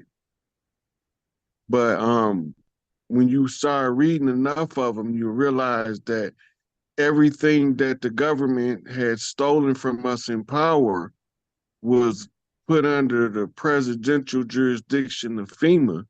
And FEMA was captured by the tribal nations to be the outreach arm on the flip side, because it was already stockpiled for them to use it to take over. But instead of letting them take over, we using the resources that they had on reserve to service the people's needs. We're not trying to take the money from the resource from the people. When you seen that extraction system that was in place, it was a fractional reserve banking system. And under that system, it was designed to keep the wealth from ever being realized by the people who was earning it. So the tax system was set up, but there's no law for us to pay taxes. It's all voluntary, but we don't know it's voluntary. But then you got to go back to taxation without representation and say, where was we ever represented in this income tax scheme that came about in 1933? Well, there's no record of when we was represented by anybody who understood the taxation, because it was implemented. They didn't ask us for permission. We wasn't represented. We didn't have no say in that. So that's taxation without representation. That's enough for us to switch government. Okay, well, let me show you this to confirm what you're saying, Rod. Because a lot of people, when we tell them something, sometimes it's good to show them. They call me Miss Cashier because I be dropping yeah, receipts. Mr. Receipt. Well, I'm Mr. getting ready Receipt. to drop this one, so everybody pay attention. So you don't have no Empress that just sitting somewhere and ain't got no brains, okay? Cause I can feed you, and I'll feed you and feed you. Mama got food in the cabinets, up under the house, in the ground, everywhere there is. You ain't gonna never go hungry. You ain't gonna be walking around in the dark. Now, young elder, how about you read this It's a handbook for special agent, criminal investigation, intelligence division, internal revenue services. That sound like the I got Spanish Inquisition, revenue Well, services. Go ahead. I got friends everywhere that can get me anything that I want to get, so I can know what I need to know, so I can show what I need to show. So go ahead and read this. I can't see the bottom part. Is it's too small on my phone. I Okay. only can see. Yeah, I All can't see right. the bottom. But you gotta scroll up and then blow it up. Okay. Now, this is what it Yeah. says. Agents, our tax system is based on individual self-assessment and voluntary compliance. The material contained in this handbook is confidential in character. It must not under any circumstances be made available to persons outside the service. Wow, that's crazy. And this is the commissioner. Okay. So if you understand what was just read, let me see some people. Do you see some people in the chat putting their thumbs up that they understand what they just read? Isn't it Yep. blowing? Let me see somebody have some mind blowing stuff going on. Okay. All right. Let me see some people with their brains just on fire right now. That's what I thought. So you don't even need to open the damn book. And Right on the cover. FYI, the definition of income is the money or funds. I want to say funds that are made, money that's made from stocks, bonds, and investments and all that, right? Now I just want you to just think 1 minute, because I'm not gonna hold you long. Okay, but I got to tell you the truth.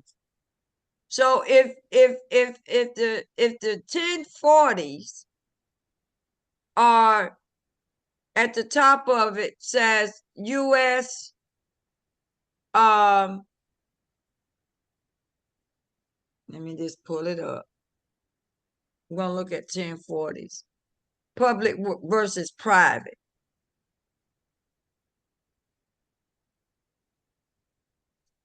Okay. Hey, sweetheart. Okay. So the 1040 is the form that most of us have been using when we filing taxes. So if you using a 1040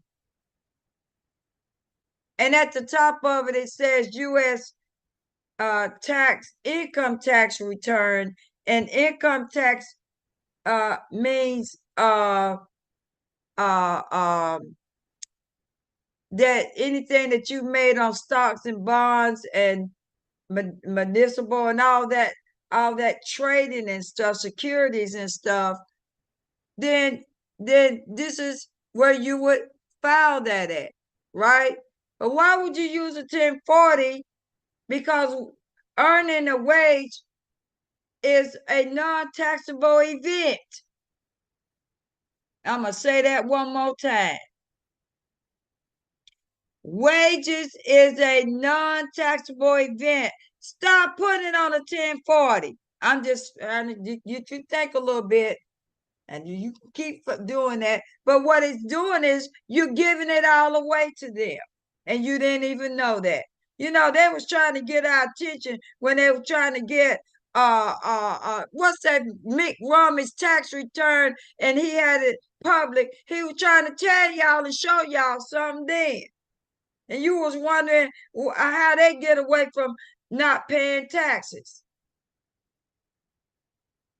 Because they know that they're not a U.S. citizen, and then they know that everything that they're creating and making under their own companies, they don't have to file it on a 1040. The IRS is chartered under the World Bank and International Monetary Fund You better as hear a it. debt collection agency. That's right. The IRS is a debt collection agency for the Queen. Internal, QUAN. yeah, Inquisition Revenue Services is what Taj Tariq Bey called it. I'm just trying to just hear like Dane Calloway say, here to make you think. That's right. I can't wait to talk to Dane. I know. We need to go talk to him together. I love everything he be doing. They can't stand him either because they know No, he they right. can't stand it. I be over here dying laughing. Especially Dr. Umar, unapologetically African ass. I know that's right. Empress is unapologetic. Look, he Hey, You talking know, Bob, about when he you was people think I just came on the scene. I just been quiet. I've been a look, secret weapon all along. Dr. Umar talked all that bullshit. Then he came on. He was talking about, just for the record, I will not be debating Dane Calloway. I said it for the record. I will not be debating Dane Calloway. I So almost lost a hey kidney Bob, while laughing at that shit. okay, can I get a word in again, please? Mm-hmm. Okay, so remember it said that this is self-assessment.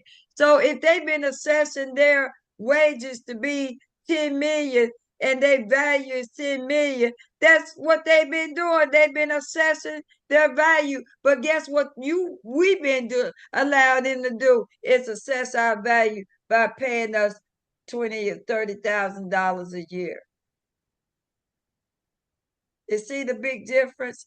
And so if you have the right to be self-assessing, and they have no right to question what you say, because it's what you say is what matters. Okay?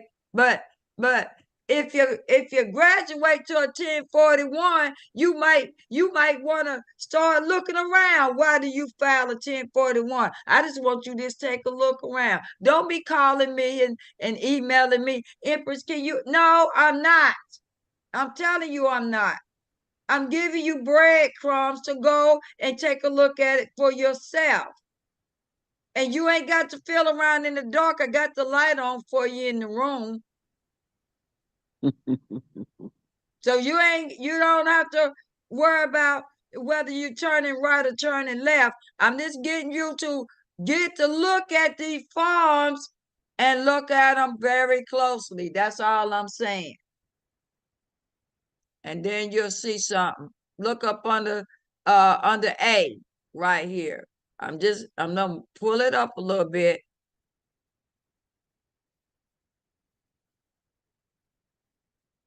You see it?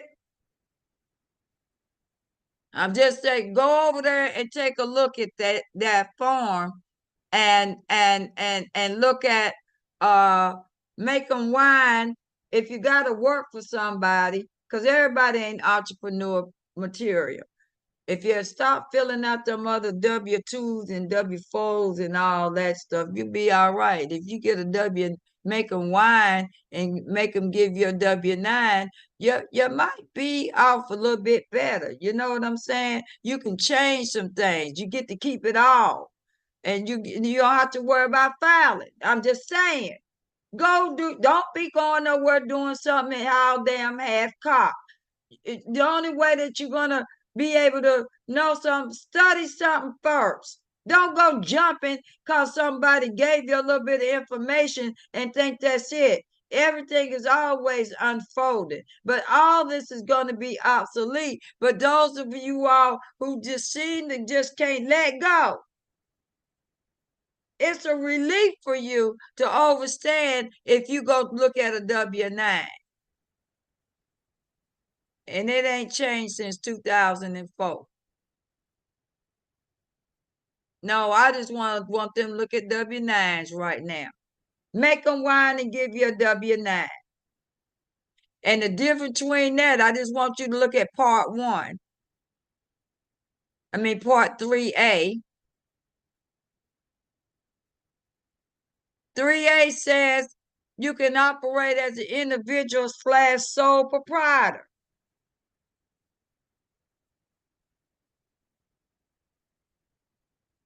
Sole proprietor.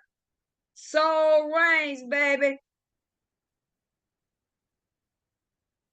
And if you go on down a little bit, I'm just pointing out a few things so you can just make you look and think a little bit. If you look down here in part 1, now the W-2s don't give you that I think it's a W-2, or I ain't worked for nobody in I don't know how long. So if I said a W-2 or W-4, whichever them ones it is, right? Yeah, what about the W-8 being? I'll pull it up, but I'll tell you what, you better take note about some things that I'm saying so that it change your thinking and how you handle yourself and handle your intellectual property, because it's yours, it ain't theirs. Now, when you look at this form here, and you have a choice to use that dash, them two dash, or use one and convert that social security number. You didn't hear that from me. This is where you get an opportunity to stop using that social and turn it into an EIN number. I'm just saying. Now,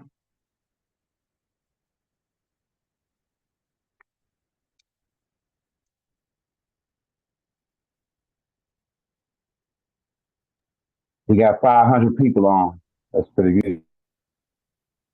that's good. So if you go to your W-8B, somebody asked about a W-8B in here, that's showing ownership. W-8 and being means God, infinite Son. W-8 being means God, infinite Son. So this goes to where does it go? This goes to the Treasury Department.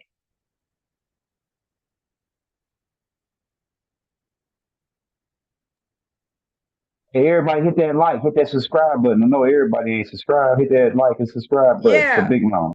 And yes, and don't forget to the cash out me so I can continue to pay for this the day in the park for everybody.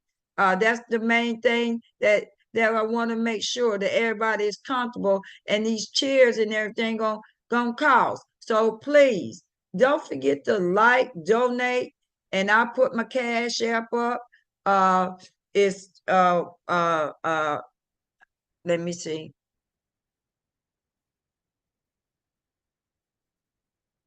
There we go. I'll post it in that link for you. You gonna put it in there for me? Yes, There. ma'am. Let me get it. You see it? Do you have it already? Yes, ma'am. I'm getting it right now from the post it. Okay. Tell me when you're done, so I can say what it is.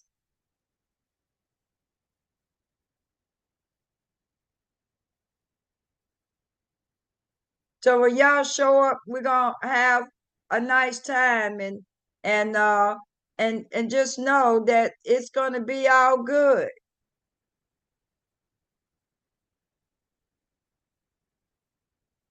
And I'm gonna be totally transparent about where the money is being used, because I'm doing a YouTube on it and posting it, so you'll know where your money's went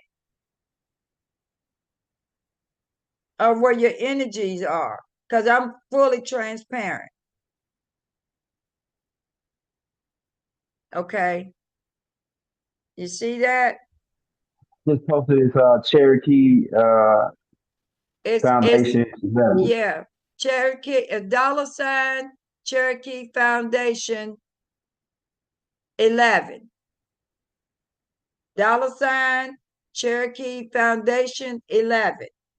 Make the contributions to invest in the tribal nations family reunion. You're part of the family.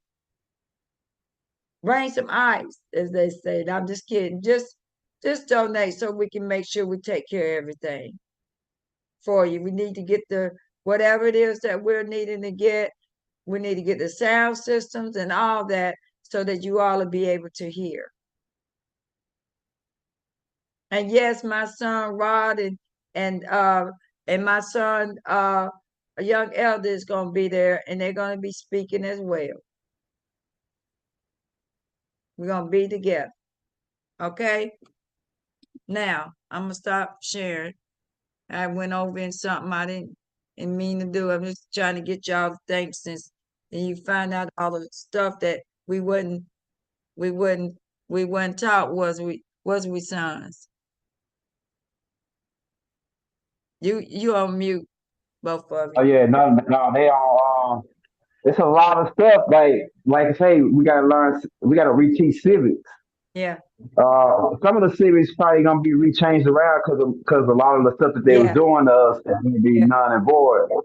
So it's like we gonna, but still, civics is the basics of creating the peace on the land. So yeah, so that's gonna have to be taught in a way. That's how they've been getting us the whole time because we ain't know the law.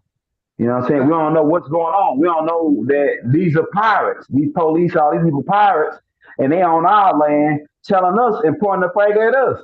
Yeah, Like we we under their jurisdiction and all this. So but now it's starting to slowly fade out. But in small parts of the country, not small parts of the country, in some areas, this kangaroo court is still kind of going on a little bit. And right. if you go in there knowing what's going on, they'll kick you out. They'll kick Yeah, you out because they don't want you to alert the rest of the people that hey, these people robbing us. We're getting robbed, pretty yeah. much. Robbed blind. Extort, extortion of Mhm. our energies, because there is no money. Why your eyes red? You been in something? Who, Robbed. who, me? You You talking feeling about me, good? Empress? You Talking about feeling me? good? You feeling good, son? Who you talking about, me or Elder? You. Oh yeah, you know me. I'm a Uh, four. let me, I'm a four. you know what? I'm a I four just three figured G. out why your elder wore them damn shades. Take them damn shades off in my house, boy. You can't even Take see. them, there you go. Take them shades off in mama's house. You can't I'm a even see four Let me twenty behind. see my tobacco tea. son's eyes, so let me see what you been doing. Hey, you can't see behind. They too low. Look at you. I love you without your shades. You look so handsome. Yeah. Thank you. So take so so when you with Big Mama, I want to see your eyes. Okay. Y'all know y'all done soften up since Mama been home, don't you? Oh Yeah, yeah. that's yeah. I love you. I love you both. I really do. Mhm. Mhm. Okay, so here's you put back on now, son, if you want to. I just Oh you yeah. Right, cause yeah, there's green light. I got that green light going in here. The uh, green light. that's all right. I just got to see your eyes. Oh All yeah. right. All right. So here's the new updated um information on the tribal family reunion.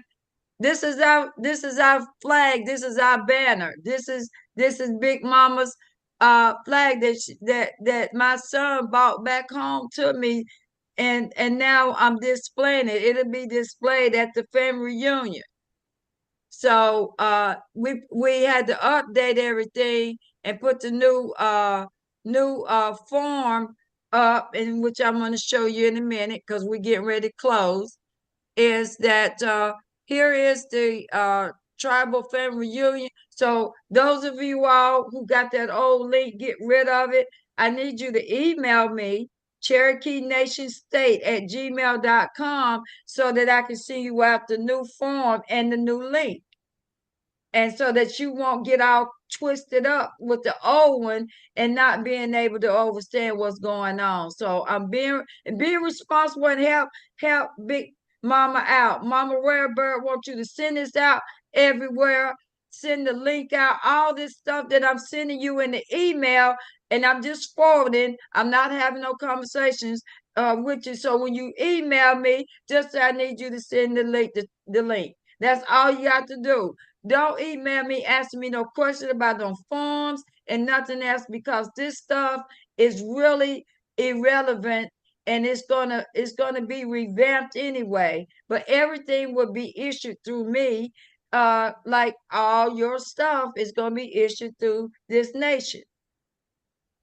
Okay, your notaries. So people who are notaries now that are interested in being notaries for the nation, I'll be making those announcements for those who want to meet this appointment and all that, because I'm gonna need y'all to help me create a few things, because I can't do it all at one time. Okay, I got so many mouths to feed and so many different things to do. So just know that it's all done. It's just that a lot of the stuff, like creating an appointment, I got somebody creating a notary appointment, but it's other things that I need assistance with. So I'll be calling on all you clan mothers to come aboard and know that some of y'all to be up in some areas, you're gonna have to damn take the 12-step classes, because you ain't getting up in here messing up stuff. And all you people who think you're gonna come up in here and have your hidden agendas, you better think again.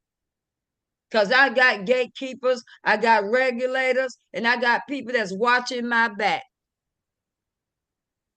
So don't be coming up in here think you're gonna snooze up in here, and then you get up here and try to snatch something and go take it back out there and use it in 3D world, because it ain't gonna work.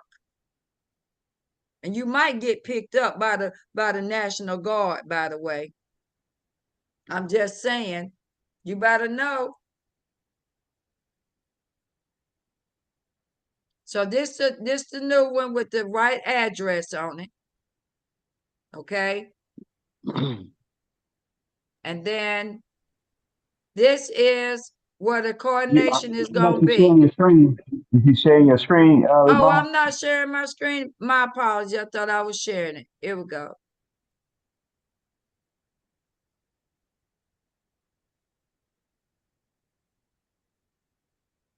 There we go. My apology. Let me go back to the other one there.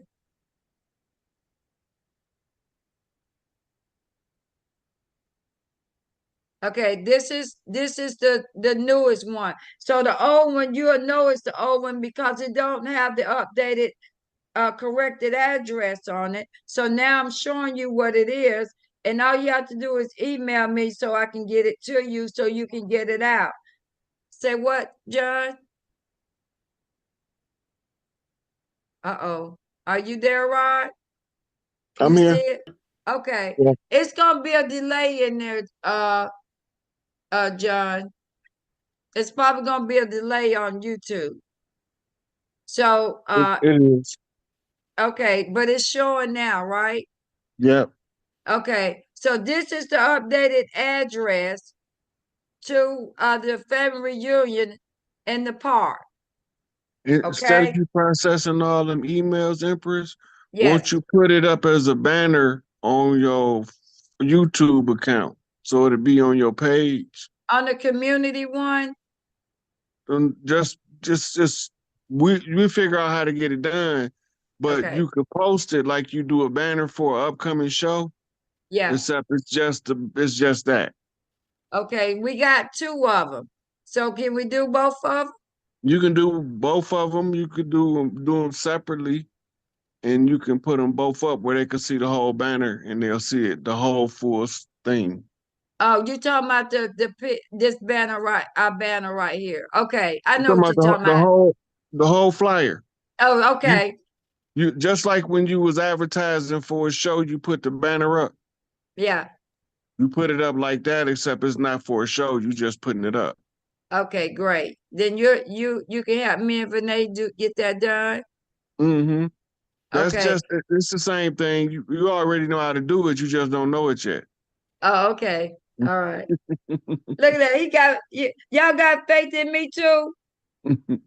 Let me see some thumbs up and say, yeah, yeah, Mama Rare Bird. All right. So here is where the coronation is going to be held. That is a beautiful place. And we do have room for overflow. So those who want to participate and come to my coronation, I would love to have you. and it doesn't cost anything to come. We're just asking for you to donate to make it a wonderful, beautiful occasion for all of us. And if you notice, I ain't put my pictures on there one of these flyers. You know why? Because it's about us. I'm not making it about me. Anytime you see somebody promoting themselves, run like Forrest Gump. Okay, so I don't know. Oh, I guess I can take this because they uh let me take this off. They was flooding the comments with what you said too, Empress. Okay, can they see that? Okay, It's got a glare on it. it's got a glare on it. Yeah. Okay, hold on. What you showing? The actual the new well, the location to where the and I put it in my TikTok. I'm gonna upload it, so don't worry. I'm gonna put it in my TikTok. I'm gonna upload it, so don't worry. It'll be there for you all to do what you need to do. Okay, so don't worry. I'll get it done after we get done. All right. So this hold tight for me. Okay, so what are we gonna do about the new links for where we can do the donations? Because we did a new link. You can also put when you post that, you can put the donations link in for the header in the comments. You could pin it in the comments. The reason why we took the other one down, I didn't like the fact that it didn't say at the bottom that events are free, however, donations are welcome but not mandatory. Okay. I always want to have clear communications with people. So we redid that and redid the link to this form here. All right. So that transparency that everybody can afford to give or to it was looking like we were suggesting that they have to pay for the coronation to come and tribal reunion, yeah, to pay for that. You don't have to pay for it, but those who can and that can give a little bit more, we have another part of the website that you can go into and be able to do corporate sponsorship. Those are people who got deep pockets and that really want to see this happen, that you can sponsor the Tribal Nations Family Reunion Weekend, and you have this what the folks that don't mind donating, that's there too. I got a question, Empress. These Yeah. people that do this donation right here, do they have vendor rights too? Uh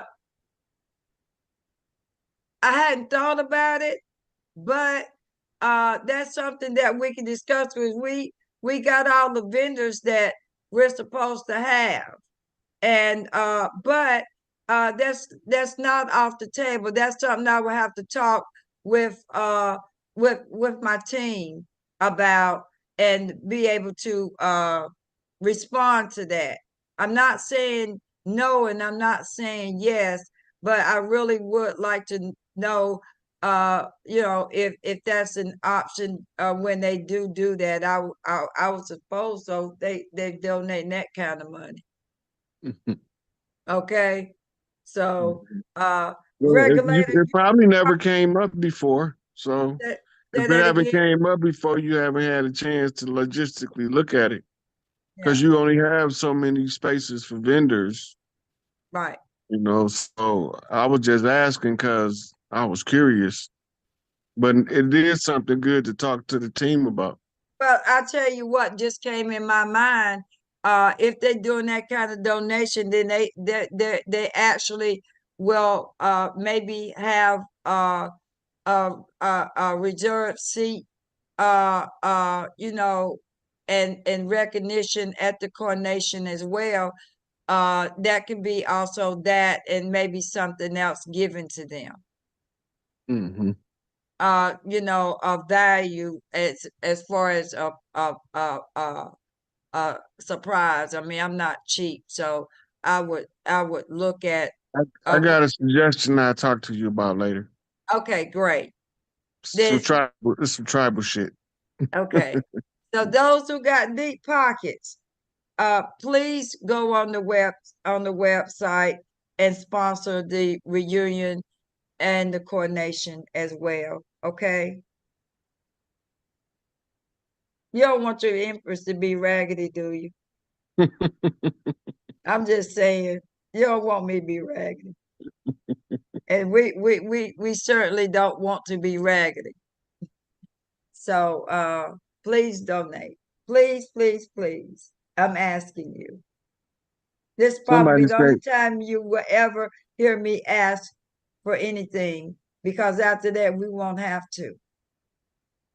yeah, once we get our shit, we'll be able to do shit without even just pay for it And, out of pocket.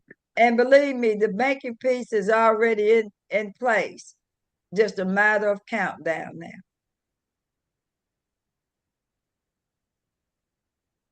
Okay. So just those who don't have that ability to do what would you say, Rod? I put it in the wherever I'm supposed to put it at. Because you got the email too, right? For this, Yeah. yeah, I'm gonna post it on my page. And you'll be able to post this link into the in the chat room somewhere. Which link? Hey, send it to me. Both of the links. Uh, yeah, I should be able to. Can you do that right quick for me? I'm gonna make a post on my social media when we get done. Yeah, yeah, Big Mama, you have to get somebody, or you do it yourself. You will copy the link and then go to your YouTube studios and then post it in the description. And you can post it in the comments after the show. Just click the and pin it in the comments after the show. And then Yeah, also when Ross send it to me, I can like post it on all my pages or whatever. I sent it to you in your email. Did you check Oh your yeah, I do email? got it. Yeah, I do got it. I do got it. I got so I'll many send it emails. I'm gonna again so you'll have it yes, up ma'am. front. Yes, ma'am. Send it to me. Okay. I think most people right now they sending out all the donations to your cash app. Okay. So And you like do. I I guess they can do the cash app, all the website, like whichever one is convenient for them. Because some people don't want to put all their information in the system and all that. They just want to just send you the money straight over to your cash app. okay. And I So do have however y'all Venmo. want to do it. I do have Venmo and Zelle if they want to use that too. Uh Sister Regulator, can you hear me?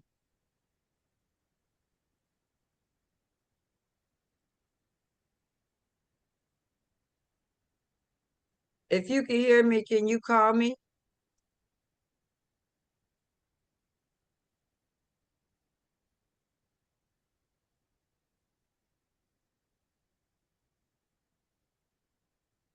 Because she knows about all the other ones that I have. That's how much you all. Oh, there it is. All right. So my Venmo, okay. What there it is. She getting ready to call me now. Oh, there it is. It's let me share my screen.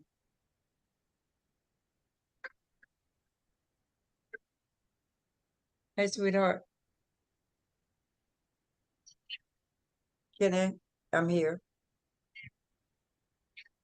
You there? I'm here. Yes. Okay.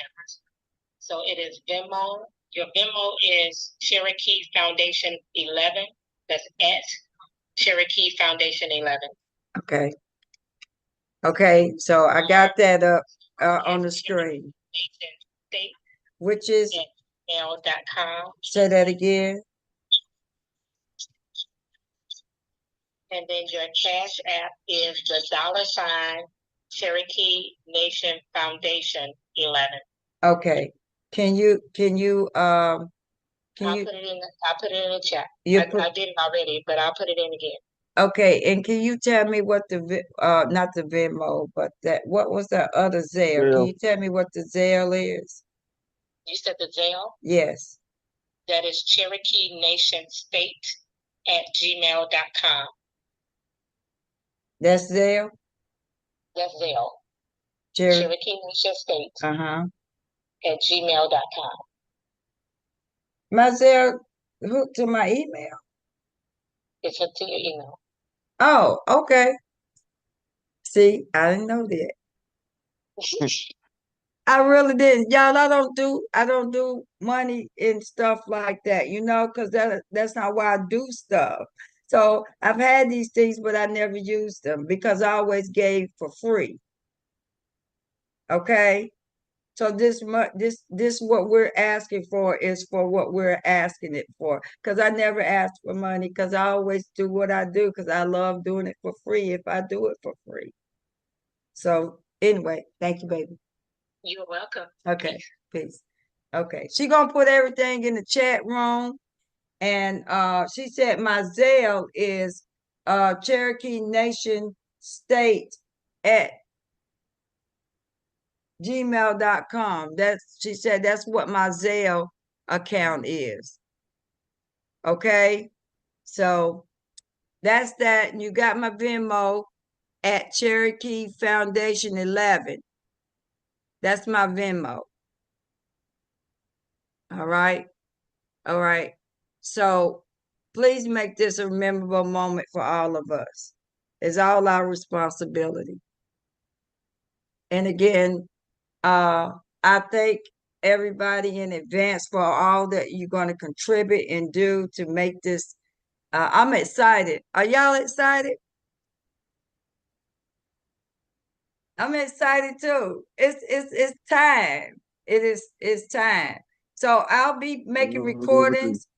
I'll be making recordings on the balance and what's in the accounts and what came in and what's been where the money is going. So it'll be a recording on that. Rob thought that was a great idea. So folks won't be talking about, they taking our money and they ain't buying it. We ain't hearing none of that. We gonna cut your ass off right now.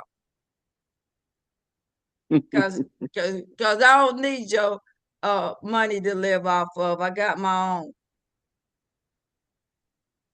Now, if I use my money, then I'm gonna be in a different kind of house. So anyway, I thank everybody tonight for joining us. And anybody, you got a last word of wisdom? Any more questions in the chat box that we need to answer before we close? I don't see any. Okay. Hit that like button and subscribe and hit that notification button. Look, I never thought I'd be hearing everybody say it. I said it for the first time. All right. So those of you all that came on to the live webinar for the 12-step classes, this is a public announcement. We will not be going live anymore for people's privacy. Okay. People get fickle and we have to respect the anonymity of people. So you can come into the webinar, but you can still do that, but we won't be going live anymore. Okay. I apologize, but I have to respect. I keep telling people I'm the initiator of the 12-step program, but I'm not the boss of it. It's the collective. Everybody has a say in what happens inside the 12 steps to sovereignty. And so we won't be doing YouTube live with the folks anymore, but you can still come into the webinar, and you'll get a link. And I know some of you all didn't say you didn't get, or you had some problems or whatever. My apologies in advance. Stuff happens, and so we're doing the best that we can, and but you'll have an opportunity to let me know now that you got my email address. I don't want you to be emailing me and telling me your life story, because I don't have anybody to sit and read all this stuff and answer all the questions for me. Not right now, but I will later. Uh, Carbon Star and Lady Dancing Son. They're they're behind the scenes working their butt off. They work just as hard as I do. So I can't keep piling stuff on them. And I'm not going to. And we're just we didn't know this thing was gonna blow up like this so fast after that interview with not only Rod and my son, young elder, and the Earth Speaks, and highly advanced priest. I think I said that right. So once I hit TikTok in the platform, what happened was they went into overdrive, and so I have to respect, and we have to respect that. Okay, that we're working as hard as we can to make sure that everybody that can will get a link. And don't say call at 3 o'clock. Say, well, where's my link? We don't usually send the links out before an hour or 30 minutes before, because then you'll be calling like, I didn't get my link. Can you send it again? I don't know where it is. I can't find it. We don't want to do that. So that's why we don't send the link out no earlier than that. So I just want to just do a little housekeeping so that we can highly advanced priest is his name. I got it right? Okay. All right. Right. Mm-hmm. Give me a tune. Oh, what? Give me a tune. Give mama a tune. Let me see. I'm like iced out jewels with its platinum style. You see my game blue smooth like a black and mild. Honey say she want to hit when to step on the scene of similar to a sex symbol, if you know what I mean. Ice cream in the dream she be craving at night. For me to whisper in the ear, it's gonna be all right. Game tight, leave a body in the state of ecstasy, and every lady in the club wanna dance with me. See, I'm the type to stand all the test of time, make love to the body and seduce the mind. Twisted in this rhyme, real platinum style. Got a line around the corner, about a half a mile. Honey's lined up just to see if I'm real. They're grabbing on my arms just to cop a feel, asking all type of questions to experience game, citing phone numbers, pictures, and telling me names. It's a shame the way these haters be hating on me, but platinum back gorillas, they don't want to see. And since the age of 3, I've been attracting all ladies. Guess it's safe to say I was a platinum baby with this platinum style. A smooth young brother driving ladies wild. And y'all motherfuckers can't hold me down because I'm the truth, motherfuckers, and I'm known to clown. That's copyrighted, by the way.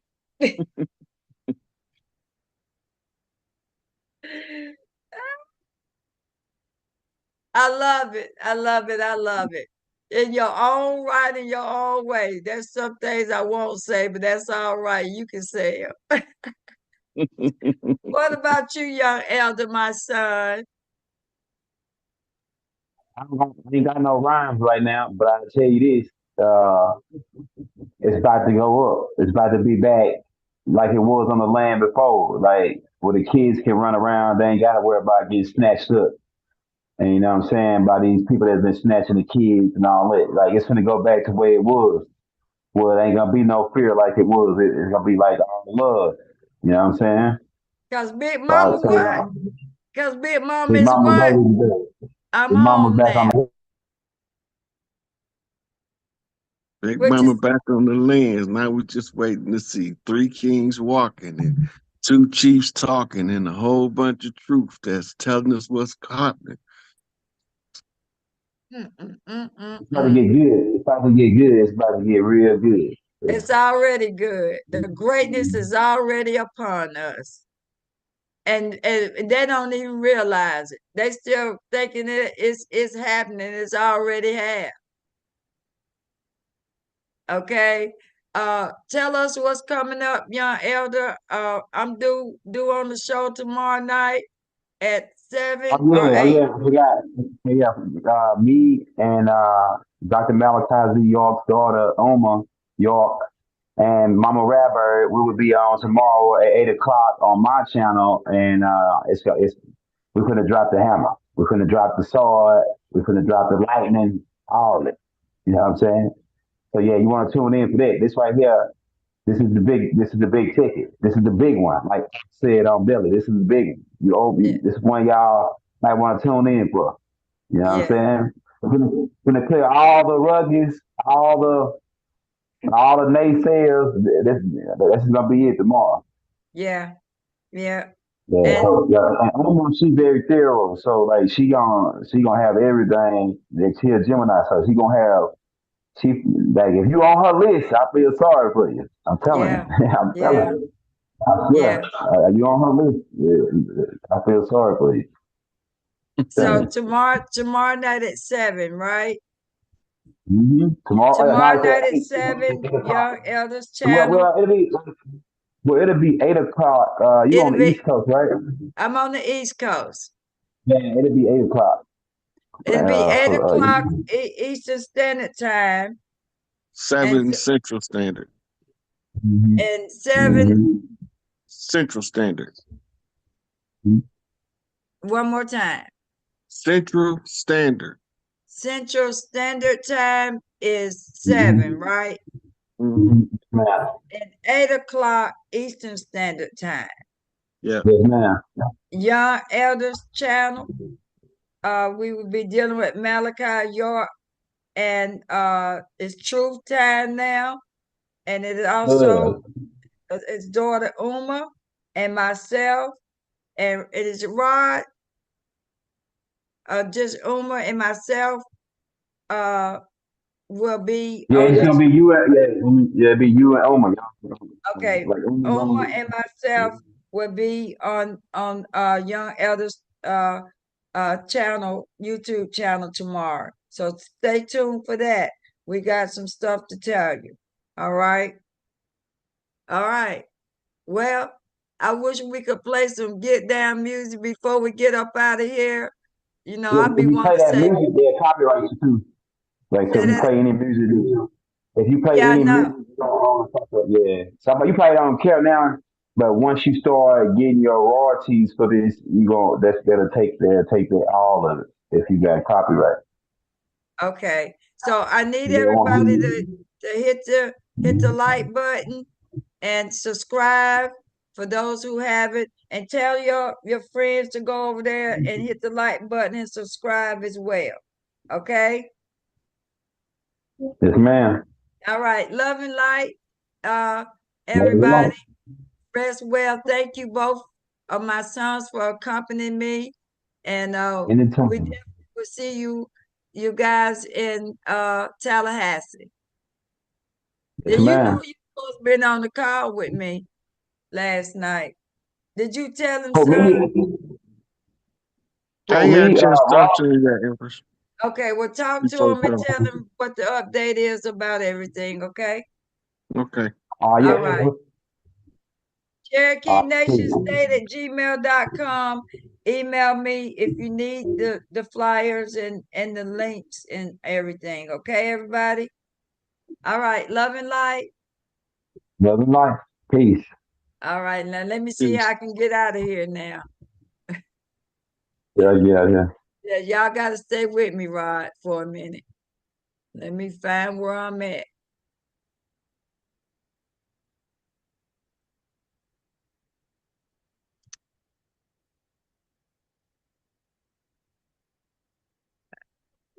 that. All right. All right. Now let me see where I'm at. Gotta find my YouTube channel. There we go.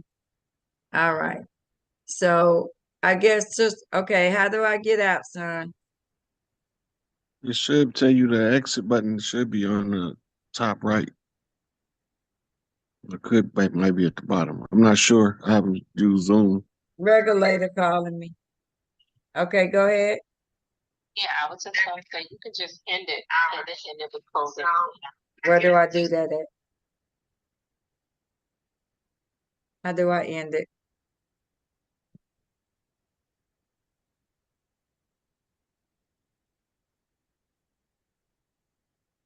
Oh, in the Zoom. Okay. I don't know why I keep having to think I can go to YouTube and do everything, but it is through the Zoom, isn't it?